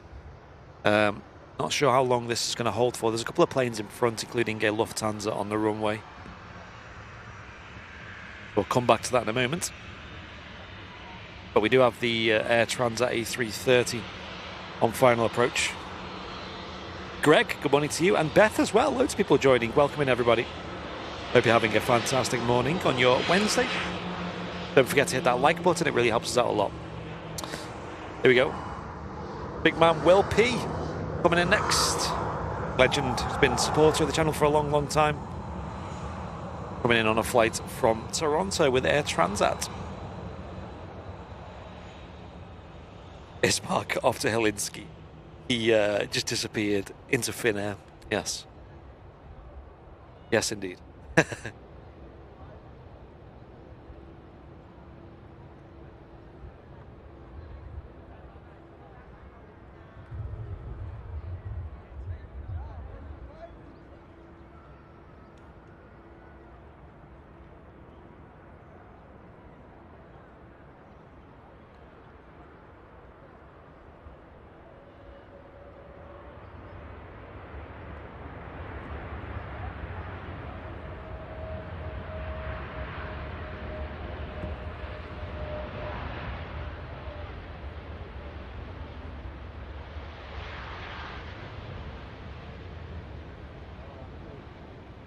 Welcome back, Will.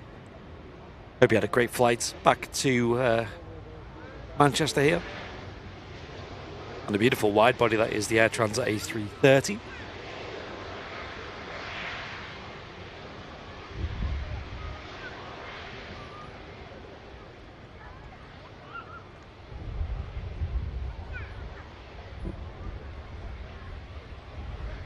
Oh, the Jinyao is lined up as well. On 2-3 left. Becky saying she's working and lurking. Hope you're having a great day.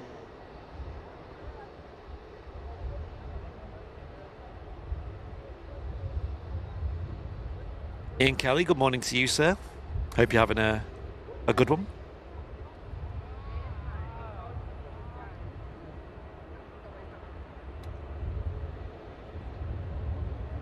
And Vicky, welcome in.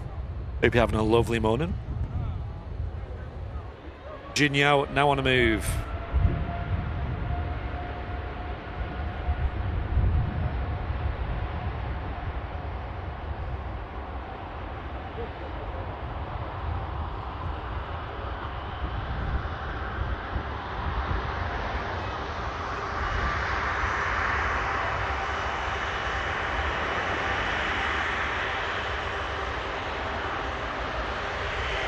Heading off to Shanghai, the Boeing 787-9 Dreamliner.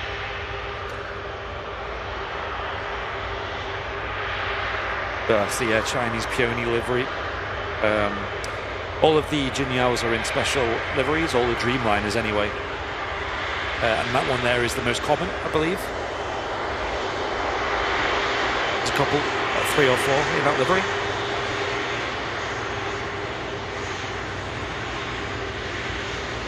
There you go. Just had a chap who missed a couple of regs there.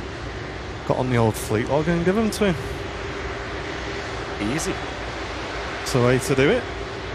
Joe, welcome back. 17 months of membership. Welcome back. And Mr. Will P arriving back in Manchester. Go on, Will. On the old Air Transat.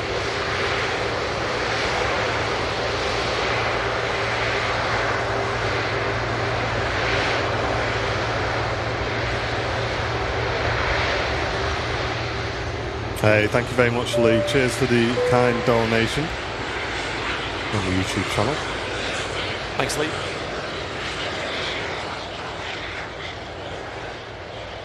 Just a quick drink. Got my black Airliners Live water bottle today. I think there's a couple of these left in stock, folks, if anyone's curious. You can get them at airliners.live. Really good thermal insulated to keep hot drinks hot or cold drinks cold, which is super important days like today.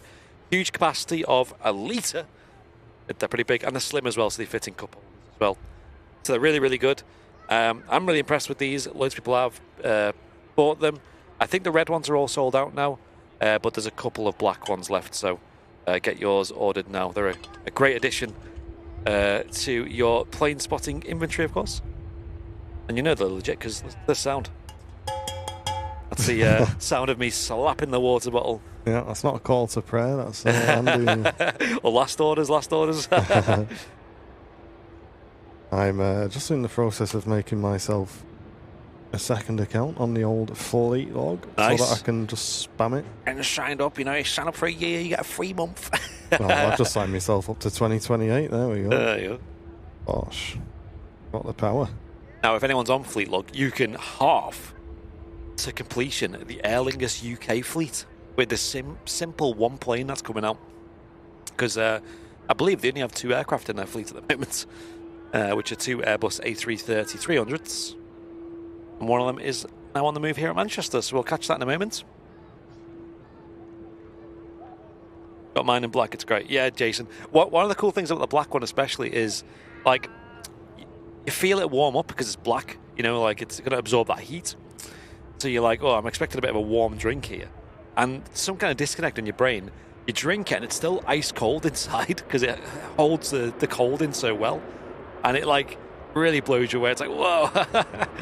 Really pleasant. Apparently there's a chap called John Conroy who's the biggest fan of Airliners Live in the world. He's at Jill's house as well. Oh, yeah. John, give us a wave. Give us a wave. And Jill says she'll have a cup of tea when you're ready, John. Oh, yes.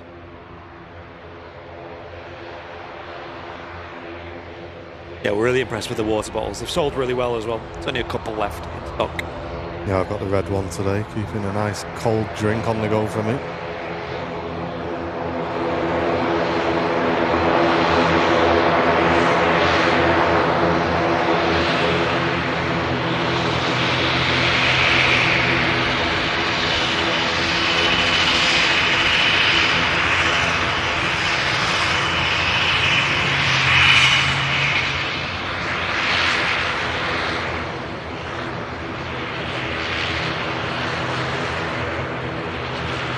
Gary Bennett, good to see you. Hope you're doing well. Welcome in.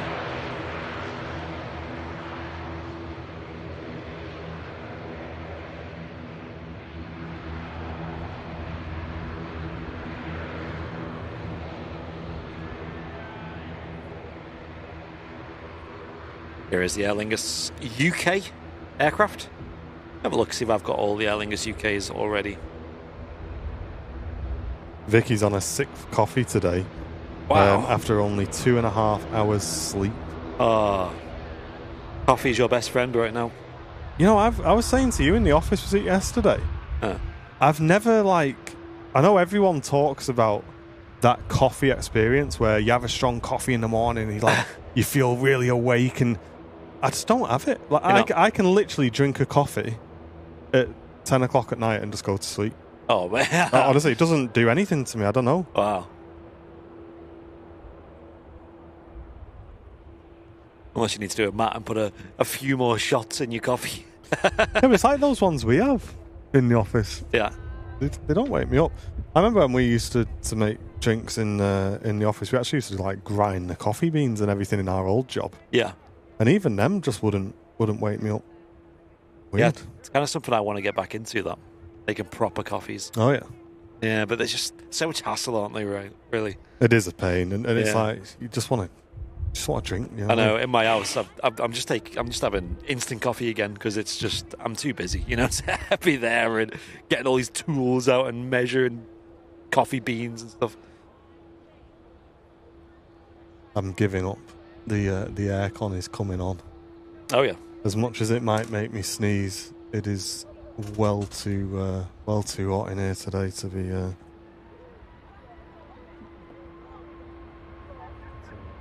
A worthy trade-off. Yeah, it's. We are very, very fortunate to have this box to stream from the RVP, but it's for anyone who's not seen it. There's huge glass windows all the way in front of the box. So on days like today, when we're facing the south and the sun is out, it's like being sat in a greenhouse. It is boiling hot. Ryanair using a lot of runway. 737 MAX 8200. Finally rotating. Oh, John's on board the coffee and honey combo. Ah, there you go. That is a good combo. I think it tastes a bit nicer. To be honest, in the house, I've just sacked off using any. I just have coffee black usually now. I appreciate the taste so much these days. Yeah, it wasn't too bad before, surely, Dev, but the last sort of 10 or 15 minutes, the sun's come out, and we're now getting that heat through. Yeah, it's really hot, that sun, isn't it? Yeah.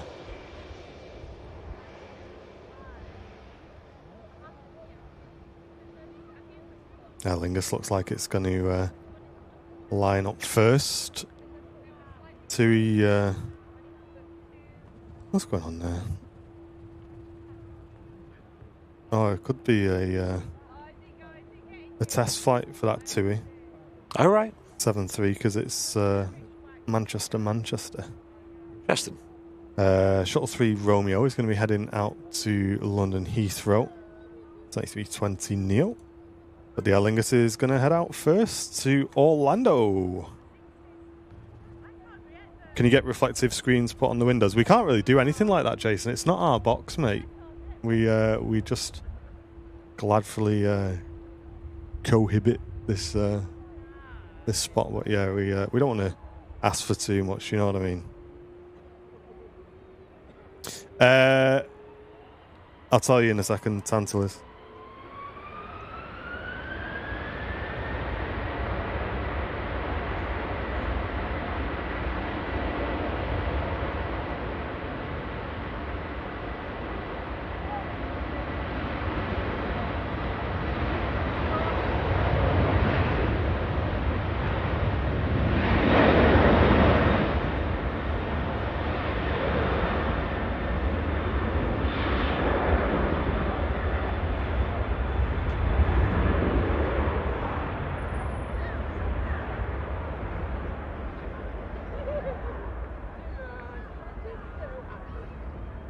Yeah, Tansley. So this box is the commentary tower used by the Aviation Society here at the Runway Visitor Park. And they very kindly invited us to use it as a streaming location a good few years ago now. And it's been an exclusive location for the channel ever since, which is huge for us, really big. It does allow us to do a lot more in terms of production because we've got access to power. We're able to, get all of the streaming equipment set up in front of me. You can't see it here at the moment, but I've got a nice suite of stuff in front of me here that just allows us to do a bit more in terms of the show. It's a great spot. Nice spot for Brownie up there as well. Just seeing over the fence and not standing on the roof at all. Who would do that? No, I don't know. Honestly.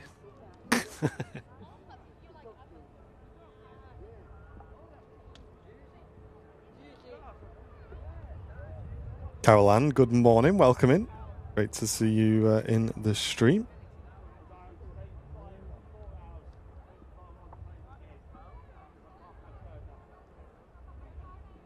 Yeah, there's TUI supposedly test flights just lined up on 2-3 left, ready to go.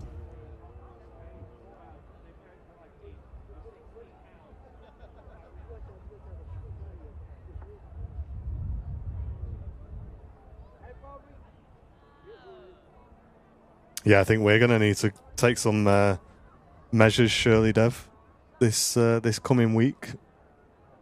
Manchester and I guess the UK as a whole expecting heatwave conditions again, up to 30 degrees at the weekend. And as we say quite a bit, our houses are not designed for that. Oh wow, I just seen Fezzer. Is that real Fezzer? Bit of news from, I assume that's on Twitter maybe? Just saying that YouTube membership badges are going to get extended. You know how right now... Up to 10 years, yeah. I up saw to that 10 this morning. years. Yeah, wow. Chat, what do you think? For anybody who's got a gold badge in the chat, let us know. Do you like the fact that the gold badge is kind of like you've hit that milestone and you'll keep that gold badge forever? Or what would you rather have more badges to take you all the way up to the 10 years? 10 years? That's crazy. Let us know in the chat. I'm kind of leaning towards letting people have more badges, but yeah. I know when we launched the gold badge, we kind of said that'll be like the achievement. Do you know what I mean? Yeah. So let us know what you think. My only worry is it might get a bit confusing, like having all these different badges. It already is a lot, isn't it? Like yeah. We got the tail, we got the tower, we got the gold coin. It's already quite a lot, I think. Hey, Sonny, thanks for the Prime for 44 months. Just popping in before work meetings. Thanks, Sonny. Cheers, Sonny. Legend. Platinum, titanium, unitanium. I don't even know how to say that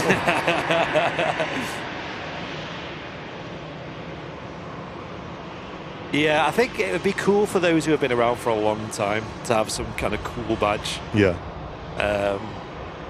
I mean, how long can you get? What's the longest for us right now? It's only a few years. What, 3-4 years, I think?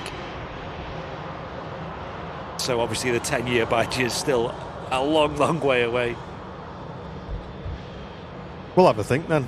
Quite a few people saying make a diamond style badge. That's a really good idea, Ollie, actually. I like that. I feel like at 10 years we need a handwritten letter to them or something. Need to do something, don't we?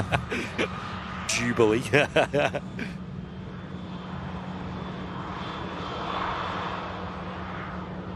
goes the Brussels special, icon special going out. For those who haven't got it on Fleetlog just yet, there's another chance. I've just added it to my fresh account on Fleetlog.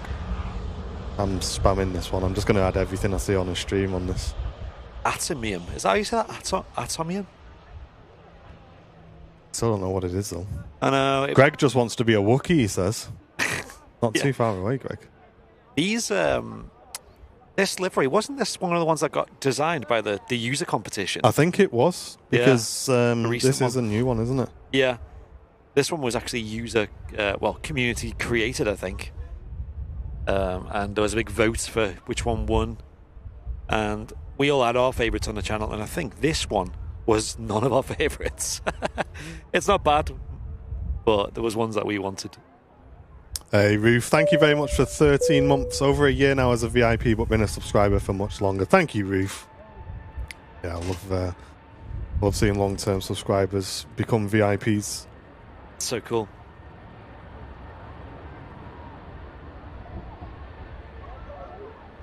British Airways A320neo heading back down to London Heathrow on the shuttle flight.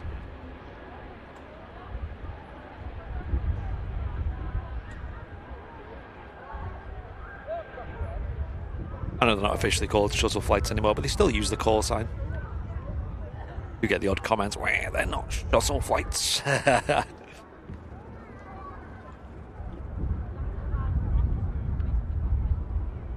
Yeah, Carol, I think today's not too hot on the weather, but I think this weekend it's going to get especially hot.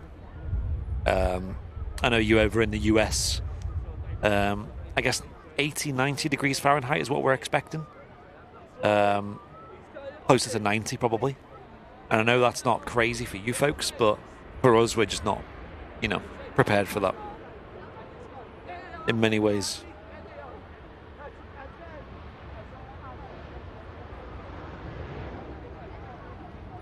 Yeah, the Brussels is quite nice, though. I'm not, I think it's a good livery. Done a good job with it as well on the paint. Pretty cool. Aviation Spotter, thanks for the 4 months of membership. High Flight 340 coming into Manchester on the 14th of July at midday, apparently. 14th of July is Monday next week. Okay. Maybe we'll do a little cheeky special, maybe. Yeah. 6,000 viewers. Yeah. Virgin Atlantic A350. Just entering 2-3 left slowly, but I think there is a plane in front. We'll stick with the Virgin. It's crazy how obvious that is, isn't it? It's in plain sight. I know. It's like 1 week you have 1,000, the next week you have 6,000, but all legit, of course. Yeah, but we don't talk about it on stream. No. We don't go crazy. I think one of the highest no chat either. I think one of the highest viewerships we've ever had was 7,000 on an airport show, and that was a massive storm. We had Sky News sharing our content. There was a big Finnish newspaper as well. Loads of people joined from Finland as a result. And yeah, the chat was just impossible to keep on top of. The chat was wild, and I think that's the worrying thing for me. Yeah. It's just a shame how it stands out a mile to some people, but other people are just completely oblivious to it. Yeah. But whatever. I mean, look, people will do what they'll do to, try and get to where they want to be, but yeah, in yourself, you know what I mean, if you've got there properly or not. Hey, Flemo, welcome back to Business Class. Appreciate that. Thank you very, very much. And Aviation Spotter, welcome back for the 4 months. I just read your message out as well. Thank you very much. How do these planes... Just take a look at the chat, guys. If you look at our chat with 800 viewers going 3 times as fast as the stream with 6,000 viewers, I think that kind of tells you everything you need to know, to be honest. How do these planes get painted? So I think it's a combination. I think there's an element of, literally hand painting, spray paints, but then, there's a lot of machinery involved as well, so everyone does it differently. It's just the more intricate liveries, I assume, like this Brussels. I know, like the Iceland Air, for example, with their specials, require a lot more meticulous hand painting elements to it, so people will go in and paint details on it. So it's really quite impressive. I don't know a massive amount about it, though, but I can assume there's a lot to it, right? Like the materials they use and whatnot. It's got to be long-lasting. It can't just be, B&Q value paint. No, we weren't live yesterday, Mike. Unfortunately, mate. We do Sunday, Wednesday, and Fridays.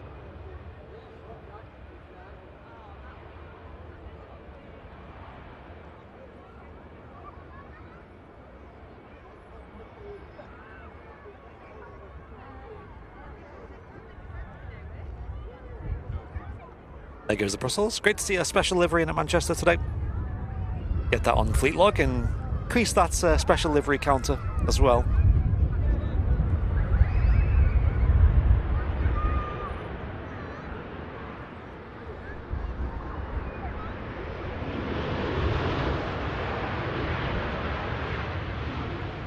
Then comes the ETF 737, currently operating for Jet2.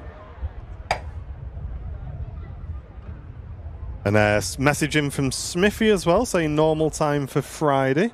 Oh, nice. For Matt's Friday show, so make sure you tune into that, ladies and gents. Love a Friday show. Hey, David, good morning. Great to see you in the chat. Witchy Poo, great to see you on Twitch as well. And Brown Bishop saying, glad I found this channel. Thank you very much for watching.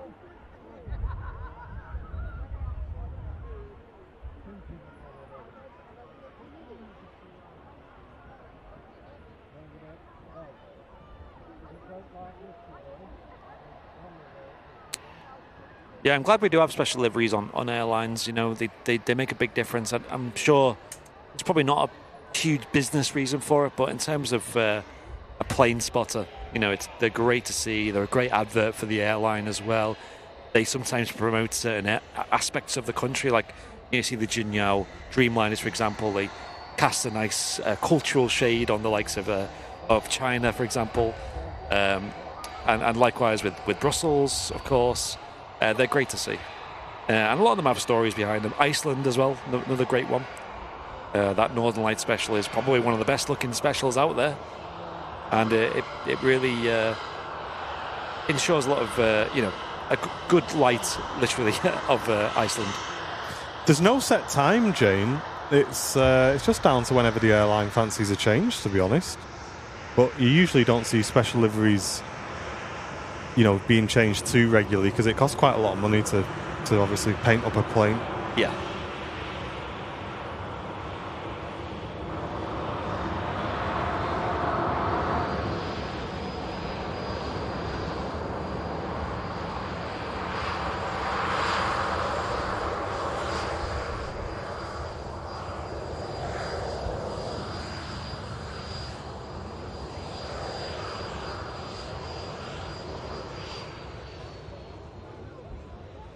But you do see, obviously, planes get a bit worn on the paint as well. I mean, we've seen it recently with the TUI Dreamliners.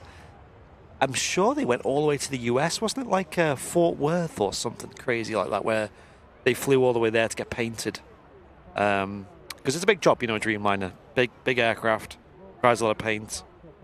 I remember British Airways were sending their A380s all the way to the Philippines, I think, to get their A380s serviced and checked and things like that. So, yeah, it's a big job painting the aircraft, of course. It's got to be done with precision, and you know, it's quite a high responsibility job. Make sure you're not damaging or doing anything wrong to the aircraft.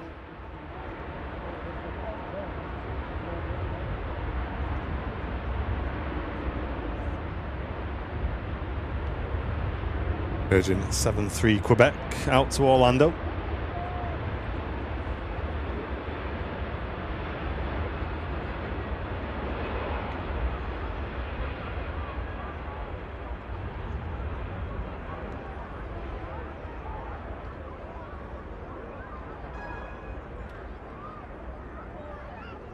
Joanna's hyped about this. I know she'll be on board this plane in a couple of weeks. Nice. Not long now, is it, Joanna? I can't remember what date you said. Yeah, we still don't have that holiday form, Joanna, yet. What are the mods going to do without you? I know.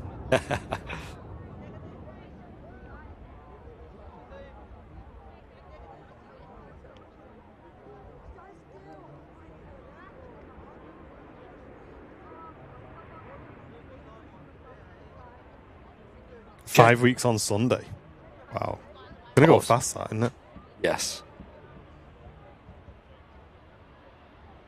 Wow, it's warm down here now. Warm up here as well. Mate. Mad how the temperature's not that high, but it's like, I don't know, it's also dead humid as well. I think that's what it is. Yeah, like it is.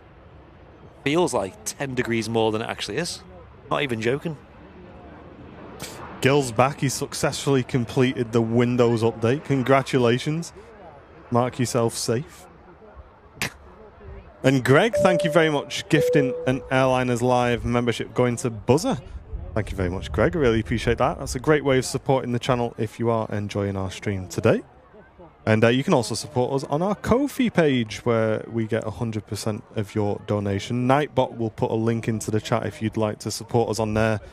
And you do get a message in the chat and obviously a readout from us as well. Thanks again, Greg, for that. Joanna saying I'll bring back goodies. Oh, yeah. Nice. Mate, them gator lights that you brought back last time did not last long.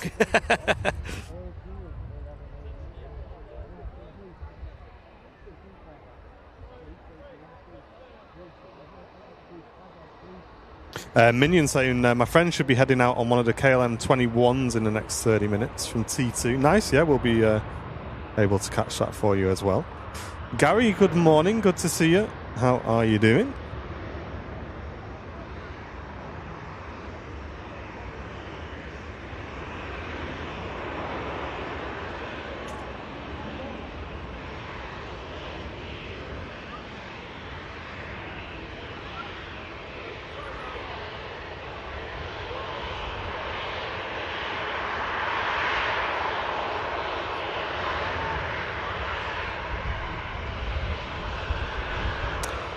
TUI 737 taxiing past us here at the runway visitor park. Why has the TUI come back, and why didn't you show it land? I assume you mean this one here, Gareth. Give me a second, let me have a look on radar, just to make sure I'm on the right one. But yeah, obviously there's lots of planes moving at the moment, so we're not able to catch all of them. Yeah, this is just on a training flight or a test flight, Gareth. We did cover it departing, mate, so no dramas to be seen. Yeah, you can see the cabin there looking rather empty. Not often you see that.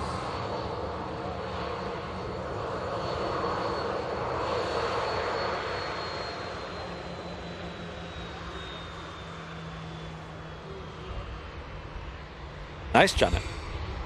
I've only ever flown on a TUI 73 once, and it was a great flight. Great airline. Couldn't complain. I'd say come down on either a midweek morning, Ginger, or on a Sunday morning, probably. Good days to come down.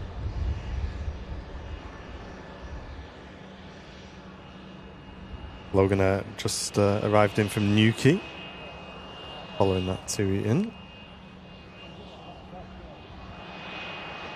Can't see anyone waving. I know no one showed up for that flight. And really nice touchdown. We just missed it off your screens there, but this EasyJet arrival really giving us a silky landing in from Geneva. Great to have you all in the chat with us. Thank you very much for getting involved today. Hope you're all having a great week so far. Terry saying the RVP on this coming Saturday is closed until midday. So that means it's closed in the morning, folks. If you are looking to come down to the RVP, it's on their socials.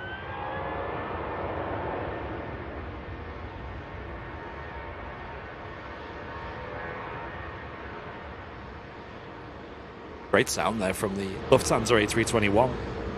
Yeah, back out from Frankfurt. Got the noisy engines on board.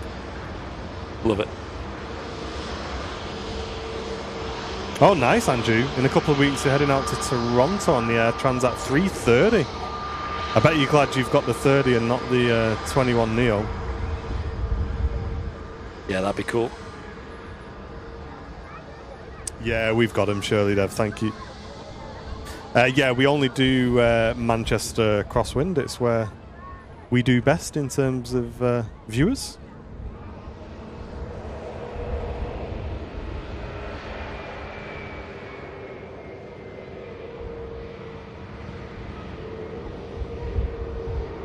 Crosswind watching from Dubai, though.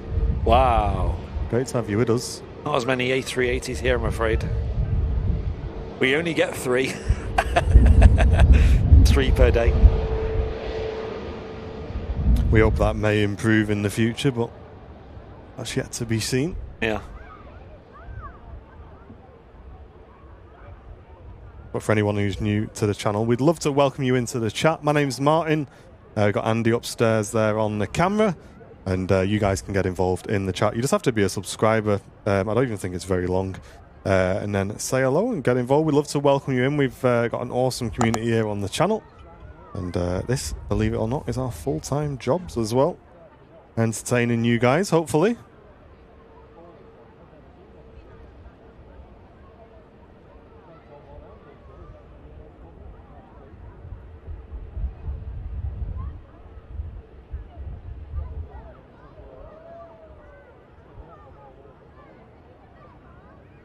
A380 over Derbyshire, saying Terry, nice. It's not far away. Yeah, I'm going to have a great view of it today. Emirates A380. Ryanair heading out to Brussels on your screen now.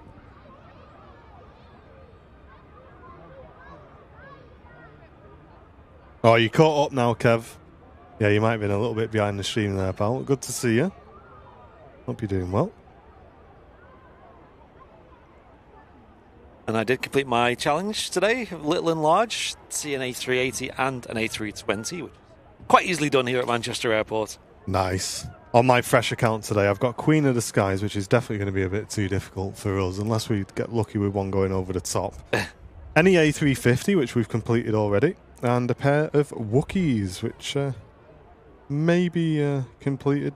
We'll see. When did this become your full-time job, saying aviation spotter? This is the thing, mate. I keep forgetting, but I'm sure we're into year 4 now. Yeah, November 2021 it was. Mods, can we get that added to a command? Because I always forget. That might be quite a good little command for the old memory's sake, I think. Yeah, because I remember I got a job during... Well, I lost my job during the lockdowns in 2020. And I picked up a job in being a delivery driver in August, I think it was, of 2020. And that seen me through a year and a half. I was there, till the end of 21. And that's when I handed my notice in, and you did the same with your job. You handed your notice in and went full-time in the winter. Mate, I can't believe how scared I was doing that, Oh, yeah. I was like... that. So, I was trying to hand my notice in all day. And I was like nervous, like, oh, this is like, because that's the first time I'd like handed notice in properly. And you were quite like integral there, weren't you? You've been there for a long time. I've been there 10 years. 10 years, and you were in a management job there, and it was and part of the furniture, really. Yeah, it was weird. And then I'm not going to lie, chat, the whole drive home and for the rest of that day, I felt sick as I've ever felt in my life. Queasy, like, what have you done? Yeah. Blah, blah, but literally, I think the next day when it kind of dawned on me, like, wow, like, look at all this time we've got now to spend on the channel. Just never look back after that. Yeah, honestly. I could honestly say, like, fingers crossed, Airliners Live continues to do really well. I'm sure it will. I just can't imagine ever being full-time employed again. Yep. Being your own boss, it just gives you so much more, like, purpose as well. You know what I mean? To try things, do different things, and look at Fleetlog. You know what I mean? That's a project that we just kind of took a massive risk on. And it is a huge risk because it's cost us a lot of money to make it work. But hopefully it's gonna pay off, and I don't know, it's just fun. It's just really good fun. Yeah. All the stress is all worth it. Yeah.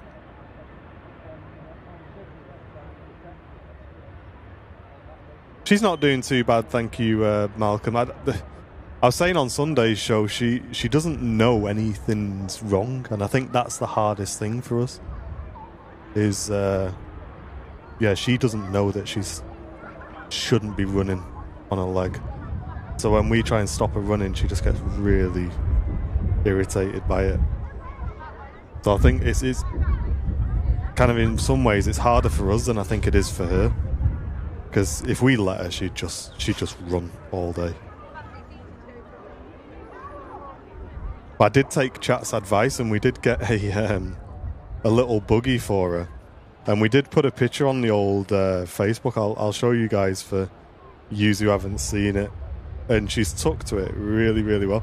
And the reason we got this was because she's only allowed 5 minutes of exercise a couple of times a day until this heals, and that was just, honestly, guys, like, for me, that was really difficult because it just means we just can't get out of the house. And it was really difficult for me and Jen just not being able to get out of the house. So what we ended up doing was, Chat was saying, well, why don't you get like a buggy for her so that you guys can go out for a walk and you just let her out of the buggy, like, somewhere along your walk. So me and Jen got one. And check this out, Chat. Look at that, look. Absolutely loves it, look. Buzzing with it. And she's there just having a bit of a stomp, and then every now and again we let her out, and then we put her back in, and then look, she goes to sleep in there, and this means me and Jen can just not be prisoners for the duration of this. So like having a baby in the pram. Yeah, I'll be honest, like, you do feel a little bit silly, like, but you got to kind of see the bigger picture that without that, me and Jen are literally confined to the house for 6 weeks. Obviously, we've had offers of, like, Dad coming over and watching her and stuff, but, it just means we can get out. And she's also not doing too much, so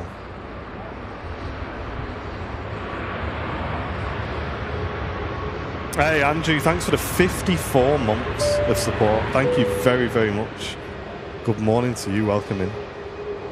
Hey. Long time VIP. Hey, Jen. How is she doing, Jen, today? Oh, she was a bit of a nightmare last night. I was none the wiser, chat. I fell asleep. I think Jen dealt with that last night, unfortunately.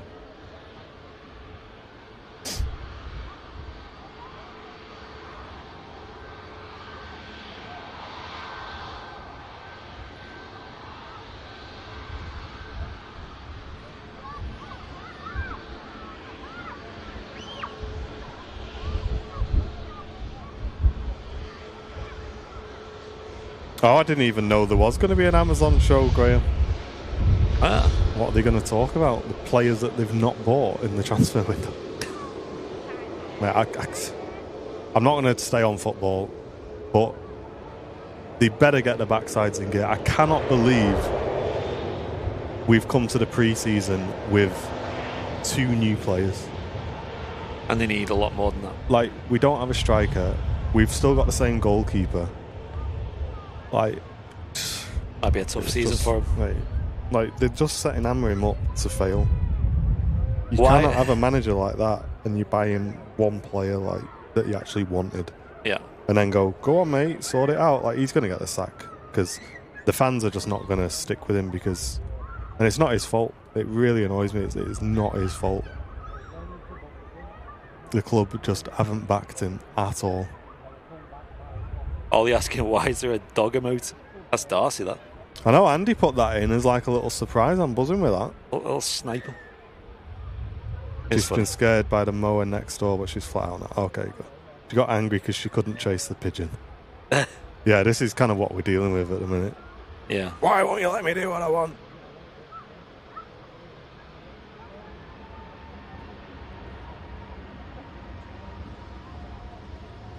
ALM A321 Neo on the move. I think someone in the chat said they've got someone on board, friend or family on board. Let us know. Scrag saying, how do the pilots see the runway lines when they're taxiing in? You can kind of just see them in front of you, mate, so you kind of just keep your nose... It's the same with the car, isn't it? How you can see along the end of the bonnet of the car. Yeah. You can see the line sort of in the distance, and you just get your reference points off that, really. Makes sense. Which planes go to Turkey? We have a few, mate. We actually have Turkish Airlines. We have Pegasus, Sun Express. A bunch of leisure airlines that are based here in Manchester, like TUI, Jet2, EasyJet. Yeah. I think Ryanair, even, potentially. I know they started some flights to Turkey last year. I don't know if they still do them.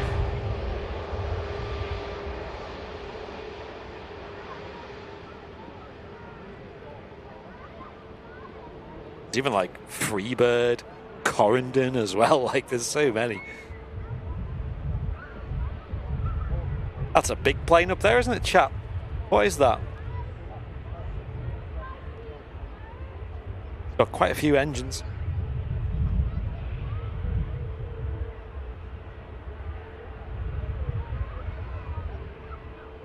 Nice, Dominion.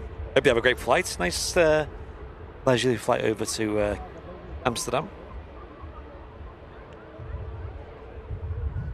It's the King. It is.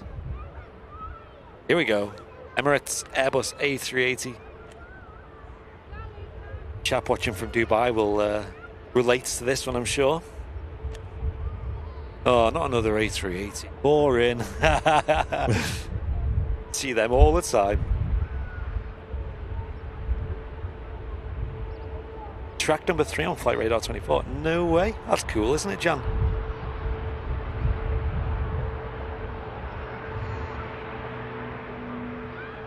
Get on Fleet Log as well, folks.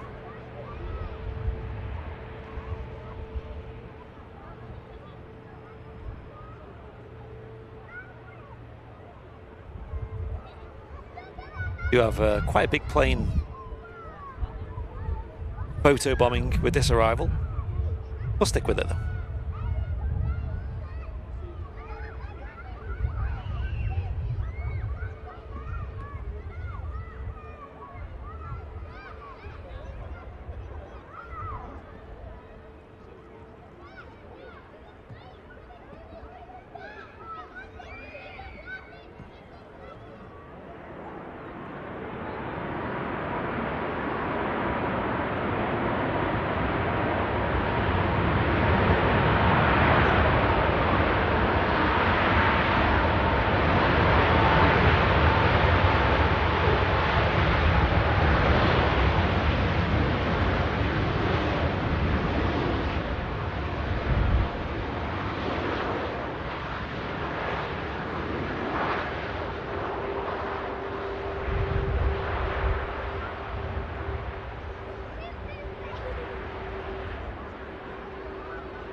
Great landing there from the Emirates, save 380. Coming in from Dubai.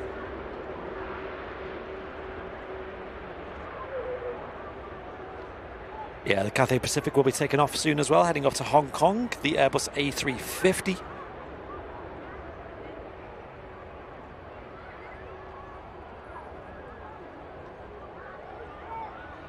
Don't forget, folks, to hit that like button, of course. Helps us out a lot on these streams. About 2,000 people tuned in live this morning. Welcome, everybody. Great to see so many of you in the chat. If you're not said hello yet, please get a message in the chat. Hey, and Doug, thank you very much. Gifting a tier 1 sub to Shirley Dev on the Twitch channel. Thank you, Doug. Appreciate that.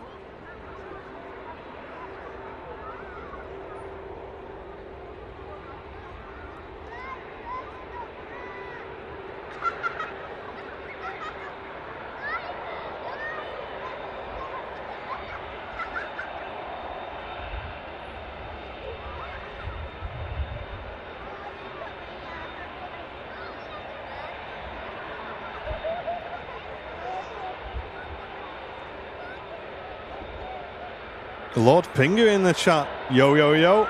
Hey, mate, how's it going? Yeah. Yeah. How's work going? I assume you're working today. Hey, Andy. Thank you very much, mate. Very generous. Sending a £5 donation into the Ko-fi page. Saying, when I was a lot younger, I went on the flight decks of the Comet, BAC 111 and the Boeing 727 during the flights. Things were not as strict then. Hey, that's an experience. It is. Thank you again for the donation. Really appreciate that. And David gifting a membership on the YouTube channel as well. Going to Paolo. Thank you very much, David. Cheers for supporting the stream today.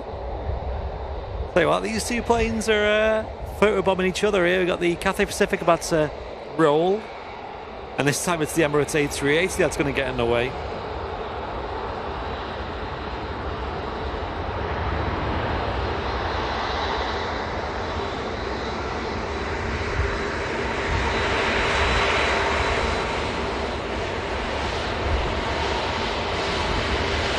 The size of this.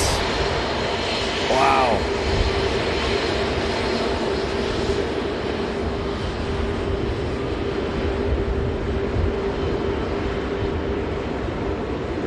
Love to see the Emirates Airbus A380 at Manchester.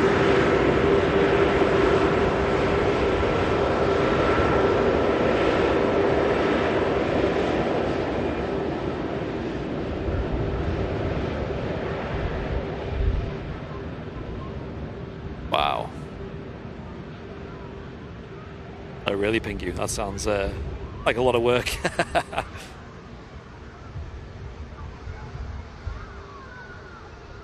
Hey, Suze, welcome in. Hey, Suze, how you doing? Hope work's going well for you.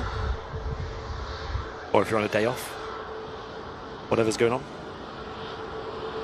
Dave says 10 weeks today I'll be on the Cathay. Nice, Dave. Sweet. A lot of people counting down to holidays, aren't they? Yeah. I think Sunny flew on the Cathay Pacific earlier this year as well, so it was really good. Oh, when she went to Australia? Yeah. Nice. Such a long journey, all the way to Hong Kong and then all the way over to Australia.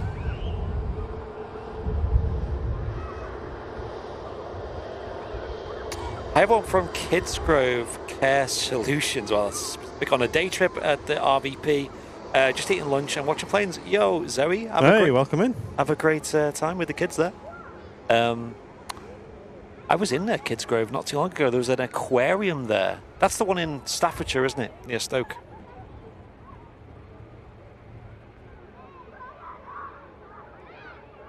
But yeah, I hope you have a wonderful time. Stoke squad. Hey, Burger Plays, good to see you. Yeah, I know, Jen. I know. Holiday, what was one of those? Listen, we both agreed. We'll get her sorted and then you ain't going to see me, chat, for about 2 months. Yeah, you're saving up your holidays. Yeah, I'm just going to book them all Mate, off at once. You got so much annual leave. I'll see you next Christmas.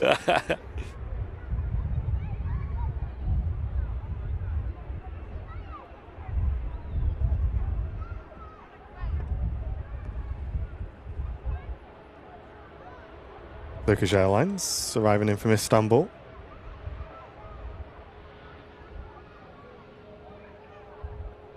Lovely mask design up front there. They only recently started using them last couple of months.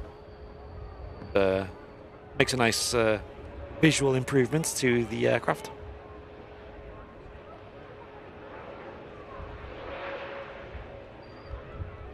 Yeah, that's the thing, Jen. Like the year has flown by. To be fair, Yeah, it has flown by.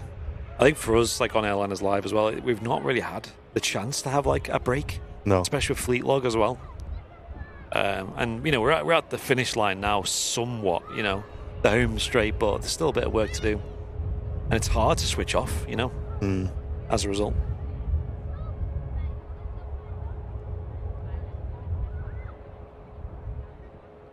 Hey, Richard, watching Airliners Live from Tenerife today. Oh, nice. Great to see you. And Gene, good to see you in the chat as well. Thank you very much for tuning in. Feels like we're in Tenerife at the moment. It does. It's only 21 degrees C, but it feels proper warm out here. Joanna says, I'm 30 in August, still feel 21. I'm 33 and I feel 56.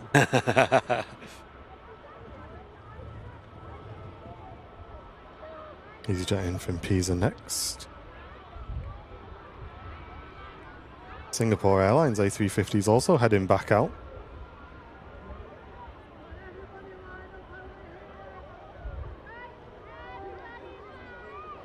Liam Yates, welcome in.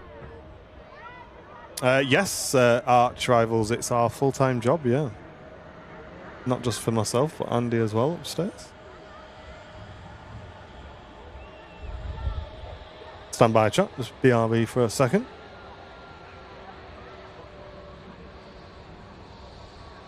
Yeah, it is our full-time job. There's a lot more to it than just all the live streams. I don't think it's really possible anymore to make it just live streaming plane spotting, unless you were, you know, going viral all the time and things like that, doing crazy things. So we found that diversifying helps a lot, you know. As much as we'd love to be here every single day and bringing you live aviation, it's just not enough. It takes over, and certainly the VIP community helps as well, like people who are members and stuff. It really helps. But we also spend a lot of money ourselves on improving the setup and things, you know. It would be quite easy just to have a one camera setup and just a microphone on top of it, and a lot of people do that, but it's not what we're about. And we have that support as well that allows us to push the boat out even further to make the streams better, and I think it pays off, you know. People seem to really enjoy it. That's the main thing for us. But yeah, we do things like merchandise, the big part of what we do. We make YouTube videos, posts on social media, and now of course we've got Fleet Log as well, which is another avenue that we've branched into, which is an app that we have, which is it turns plane spotting into a game pretty much. It lets you collect different fleets and play along on the streams, or if you're someone who likes plane spotting at airports, or you're someone who likes watching planes fly overhead, you can turn that into a game. It's really fun. We've had a massively positive response on that, and yeah, that only released late last week. Only on Android at the moment, but it's coming to Apple devices soon as well. Thank you, Malcolm. Appreciate it. Yeah, we try our best with the merch. Like, try to make it, more importantly, just good quality and useful as well, rather than making a lot of money, you know. Because ultimately, if you were to do like cheap, tatty products, people would very quickly stop buying them. They'd buy them once and be like, well, that's not that good, is it? Whereas if it's a product that's going to last essentially forever, like these water bottles, then people might buy more things in the future because they'll value that, which is like kind of our philosophy. Same with live streaming, isn't it, really? Like, we want to put on a good show so people want to come back.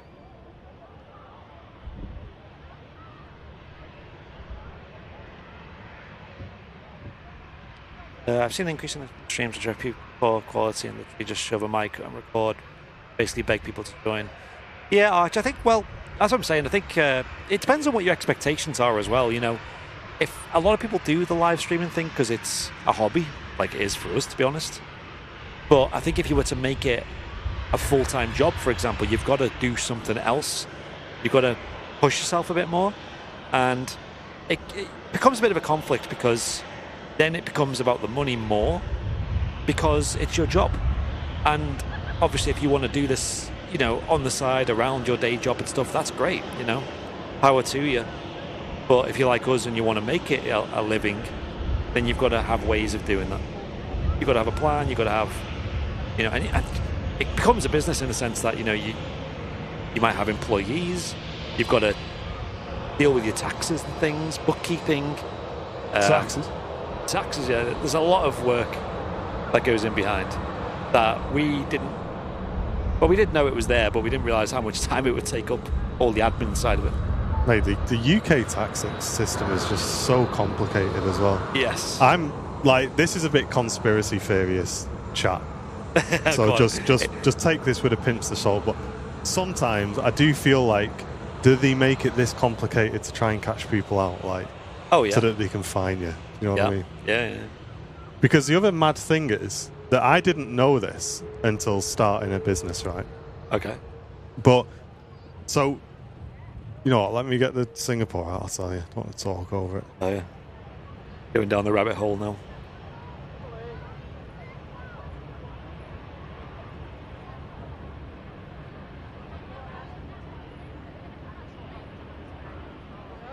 Very slow roll there from the Singapore. That's told me story by now. Keep them waiting. Retention. Part of me wonders, is he going to come on? Possibly, yeah.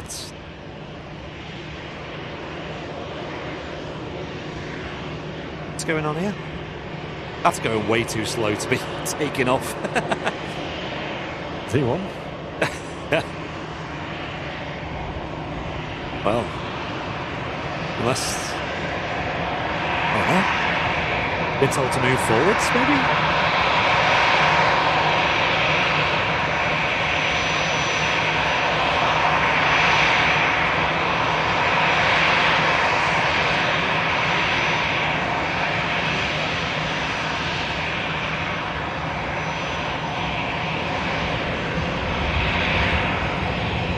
There we go. There's some thrust.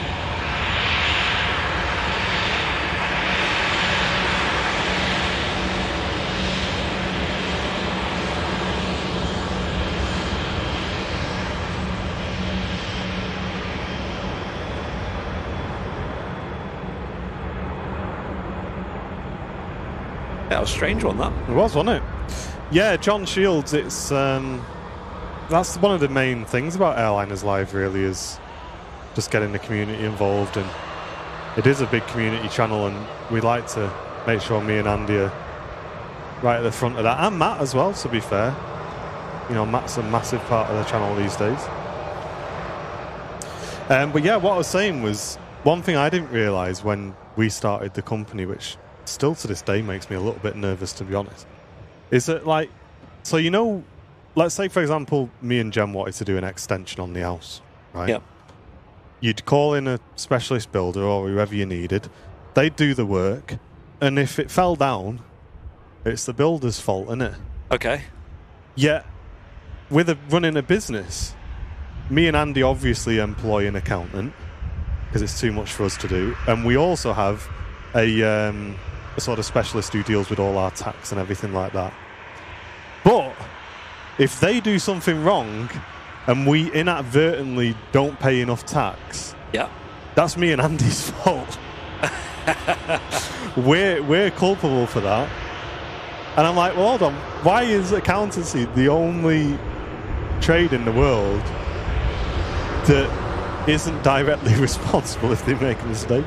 Do you know what I mean? Because we're like, I'll be honest, I don't fully understand a lot of it. I don't think anyone does.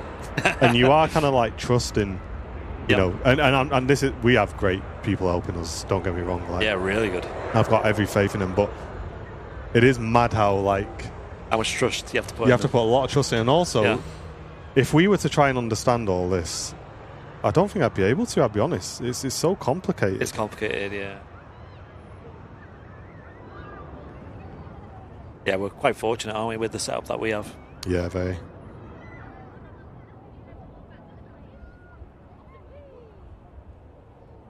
But it's all fun and games. It is all fun.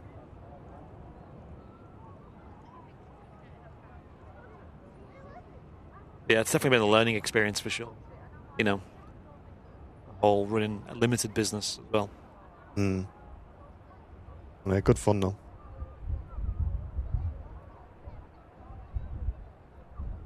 You do still have to remind yourself every now and again, like, yo, you're going to work, by the way. Yes, yeah. You're on the drive to the airport. You're like, why are you actually driving to work here? You know, like, because we've said it before, chat, like, everybody, I think no matter how much you love your job, sometimes you'll have a rough night's sleep or you'll just not feel like it that day. And you do have to kind of remind yourself, like, brother, you're going to the airport, like, and this is your job now. Maybe pick your chin up a little bit, you know. Yes. Hey, Calvin, great to see you. Hey, welcome in. Great for this departure. You've got Ryanair lined up on 2-3 left, waiting to take off. That's Tui. Man is back out again. Ah. But the Ryanair's waiting to go to Copenhagen.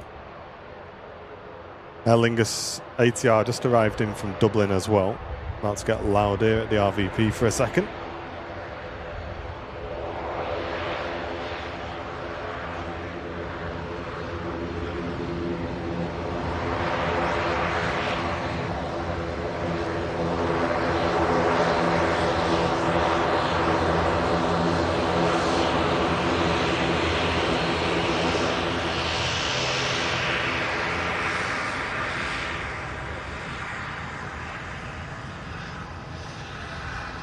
Yeah, exactly, Stephen. Exactly, mate.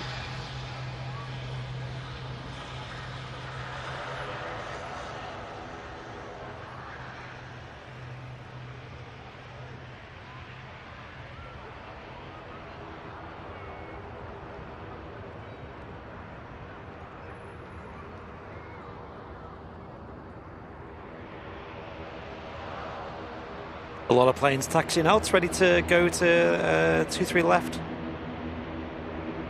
Yeah, we've got the Ryanair just about to cross down the far end out to Lanzarote, a second Ryanair to Eindhoven, and the Sun Express out to Izmir. With this EasyJet just arriving in from Hamburg. A little bit slower on the taxi there from the Sun Express. Yeah, exactly, Ian. I think it's natural, mate. I think anybody who says, like, they go to work every day and just love it is lying, to be honest. Like, everybody has a day where they think they don't quite fancy it today. I think, like, with us as well, like, you have a day where you feel a bit under the weather. Maybe you're in a quieter job, you can just go and be quiet for the day. But if you feel a bit under the weather and you've got to come and be entertaining for 4 hours and be dead upbeat and dead happy, because a lot of people use these streams as like their escape from, you know, whatever they've got going on. So it is important for us to make sure we're not coming in like moping and, you know, down and all that stuff. So I think that's an added element to it. But as you say, I think when you're driving in and you kind of remind yourself what you do for a living, we're probably like, I think everybody in this chat would probably love to be doing what we're doing, I think.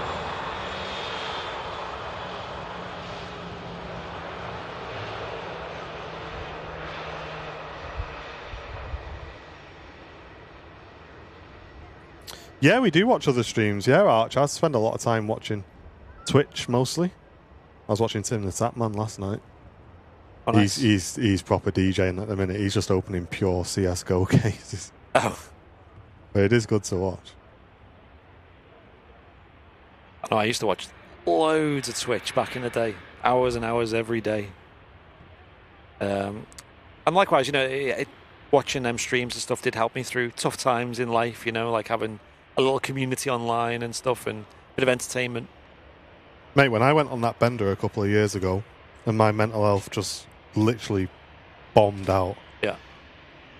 I think it was streams for me that helped a lot with me as well. Yeah, same. I remember on the first night where I really wasn't very well, I just whacked some streams on the telly and I was actually laughing. Yeah. And I was like, wow, I can't believe I'm laughing when I feel like this low, do you know what I mean? Yeah. And streams are like a massive help for me, so I can really understand how, you know, they might help other people.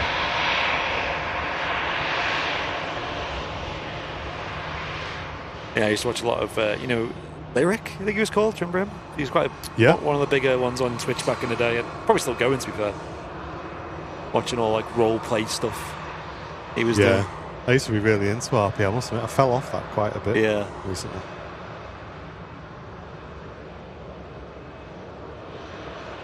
And yeah, we watch some plane spotting streams and stuff as well, Generally, it's hard these days. I find just streams in general hard to watch because I'm always so busy. But where possible, yeah, for sure. Yeah, we think so as well, Arch. That's something we spoke about on the channel a little bit. Is I feel like shows like ours and other channels much bigger than us, it's becoming people's like main source of entertainment these days. Yeah. And people are replacing a lot of their normal TV with more digital options. Yeah. Which is really good. And that's why, we try and make these streams as accessible as we can for TV. And we've literally adapted quite a lot of our video setup for TV as well.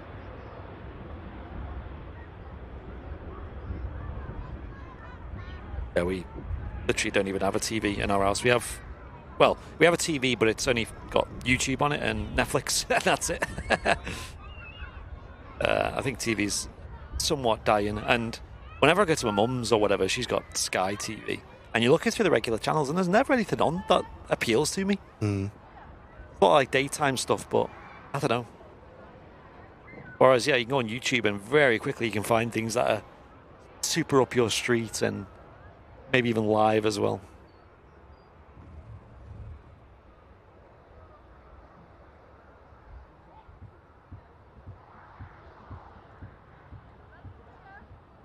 Yeah, Pedro, we try and keep all the channels PG, mate, unfortunately. Well, not unfortunately, it needs to be. Hey, cheers, guys. Saying this channel helps me get through work. Perfect to have on while I'm working away. Yeah, it is good. It does work well just audibly as well. Yeah, it's something that we've both kind of experienced by accident, really, when we've been, away from the stream. And I think me and Andy had a similar experience where we kind of just put it on in the car and didn't really realise that the show worked quite well as a bit of a radio kind of station.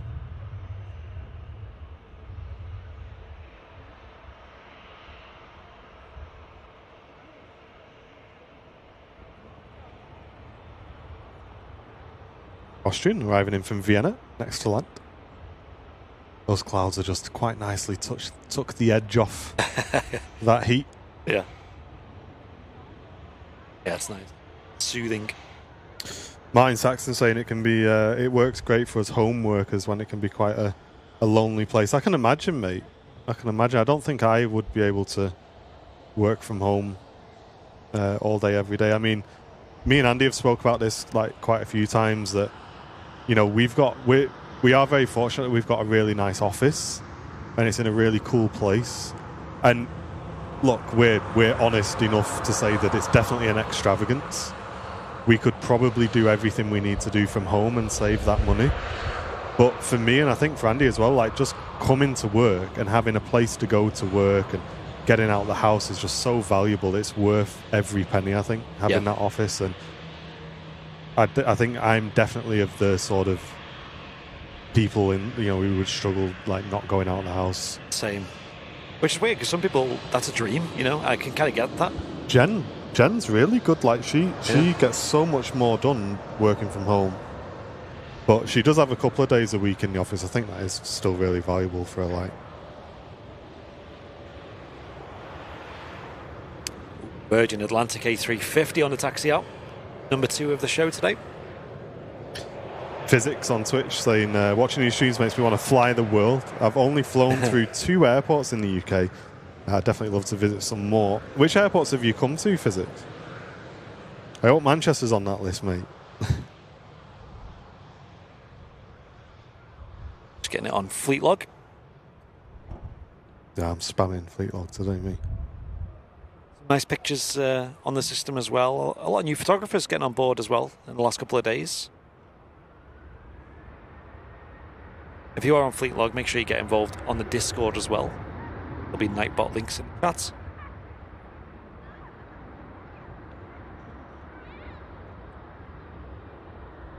Yeah, Claire saying you'll never get me back in the office. Yeah, I think there are people, and I think, to be honest, people like maybe yourself, Claire, you're quite mentally strong in that regard. Like, you can just keep yourself motivated, and you're not easily distracted by things and stuff. But for me, I just find that I just go on a bit of a downer if I'm not interacting with people and I'm not going out and stuff. It's not good for me. Too much time to think, I think.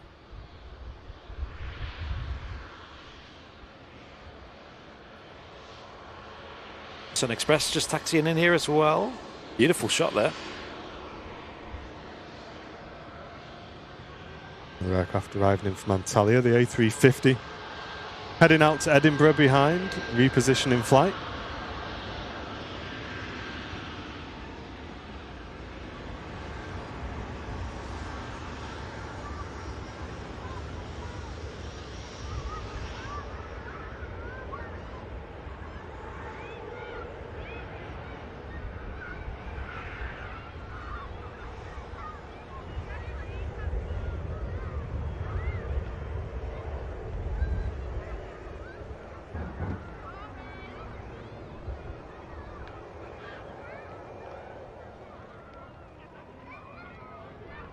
Wow. Incredible. Love the Virgin A350s.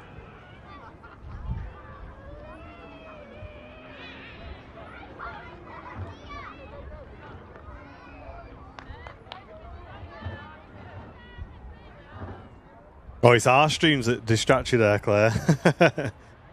It is important, she says, to get out, which is why I'm out and about all the time when I'm not working. I'm also lucky to have a spare room for an office as well. Yeah, that helps, doesn't it? Because you can kind of... That's one thing I think that is difficult for people who work from home, is kind of separating your work and home lives as well. But having a separate room, you can kind of just shut that door, can't you, on a Friday, and that's you then.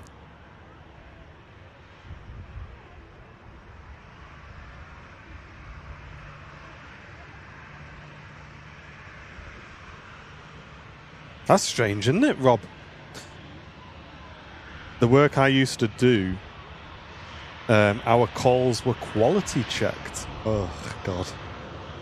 I noticed calls from home scored less than the office. What? Mate,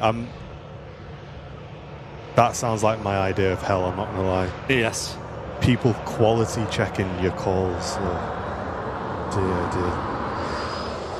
Yeah, I can't do all the overly corporate speak. I'm good, thanks. Yeah.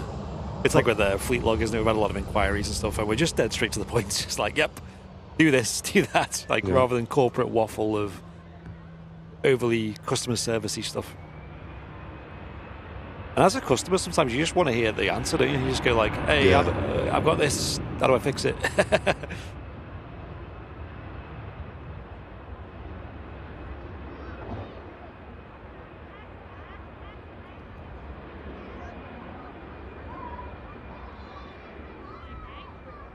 Pegasus A320neo just rolling on 23 left.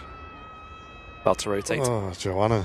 Our calls used to be recording. We used to have to listen back to them and give feedback on how we think we did. Mate, hey. That is disgusting. That's creepy.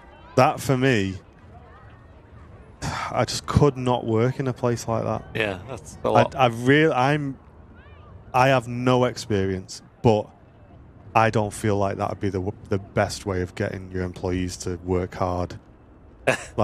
Or just getting the best out of your employees is knowing you just record it all the time, and you then having to basically mark your own homework and stuff. Like, give that a rest. I'm really not about that at all.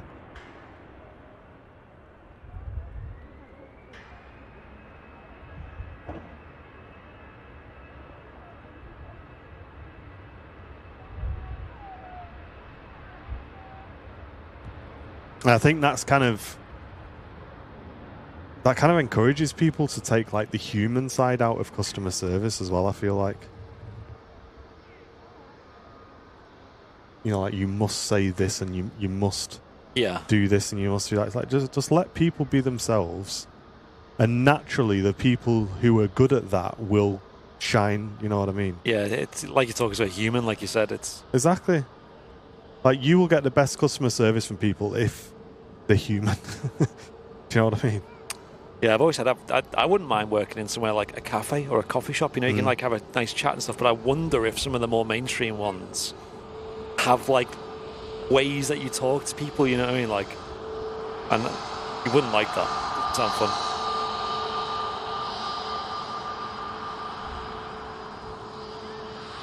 Hey, nice, Agent 787. Next, my office. Oh yeah. Great job touching down as well. In from Ibiza.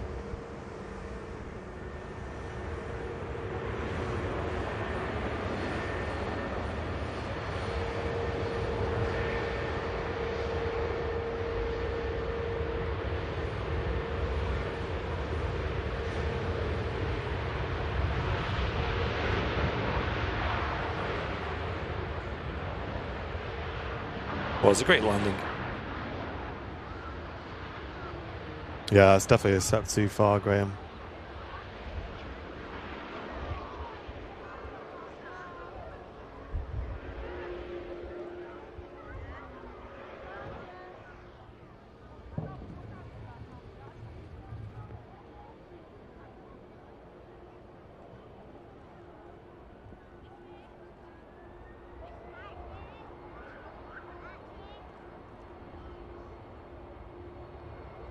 Is it Friday? Would appear so. Get it on fleet, look. Another Saudi in the new scheme. Yeah, if you've not seen this, guys, this is a beautiful livery. It's got the Red Sea detailing on it as well, which is really nice. Nick to Matt's special, aren't we? I know. Iron 330 also taxiing out as well.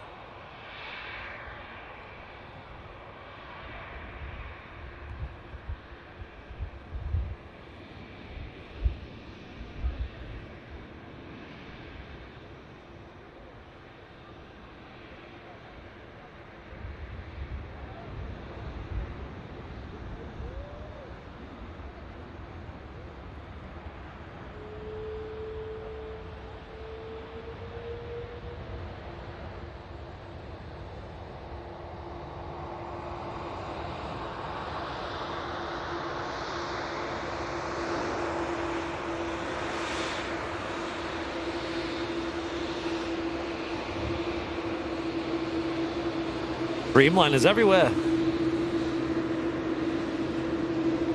Dreammaker, the name on this TUI. Notice some of these TUI Dreamliners have been getting new names lately.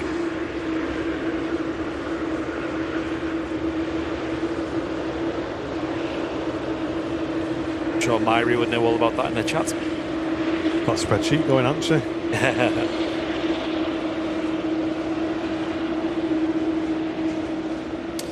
With Jet2 A321neos, how do people find out when they will be delivered? Do you just find out on Flight Radar FR shows?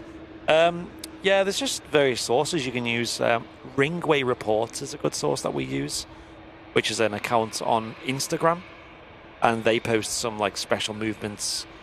They got some sort of inside knowledge about some of the special movements at Manchester Airport. So I would definitely recommend giving them a follow.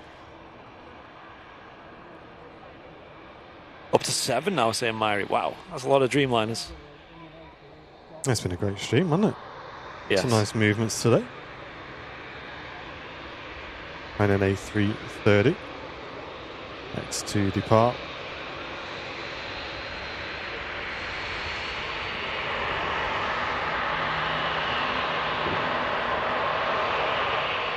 And the Hainan will be our final departure for today. A big massive thank you for everyone tuning in. Absolutely flown by today's stream. Hope you all enjoyed it and got plenty of planes logged as well. Yes, thank you to everyone who's signed up as well. Fleetlog. Head on over to fleetlog.app to become a member on there. We passed 36,500 planes spotted on the app so far. Wow.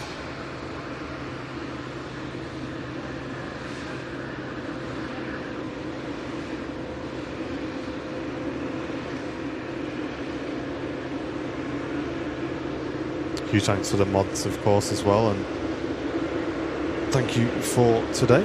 And Robert, welcome back for 14 months. First time I've tuned in from New Zealand. Thanks, guys. Hope you're having a great time, mate.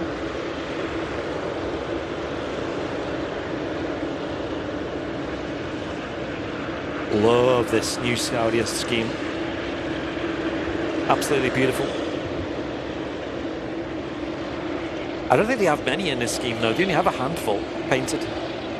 Of course, this has also got the Red Sea stickers on there too.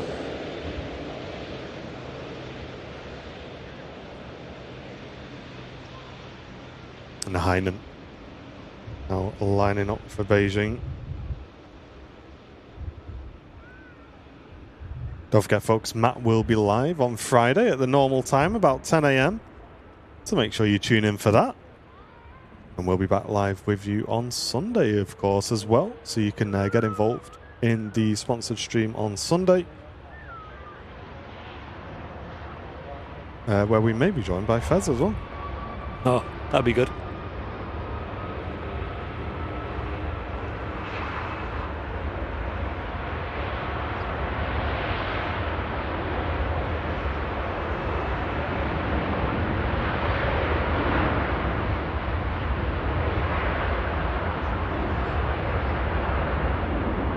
Huge thanks, of course, to Captain Mark that made an appearance at the beginning of the stream as well. Always great having him on. We do have some more videos to push out of his as well, folks, including the second episode of the Flight Sim series, which was really well received. I don't know, 60,000 views that first episode. It's mad.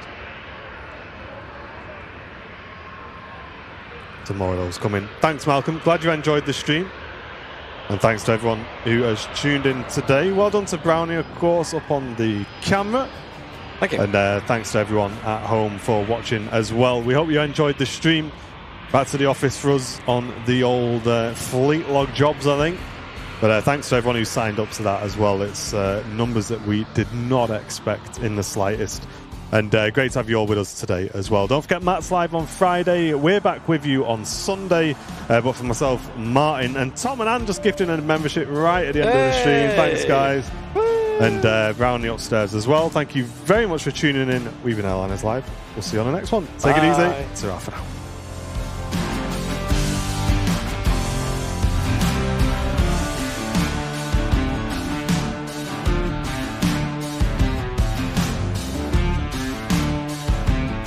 Hey up, Nigel. I've spotted you, mate. Oh, press one button.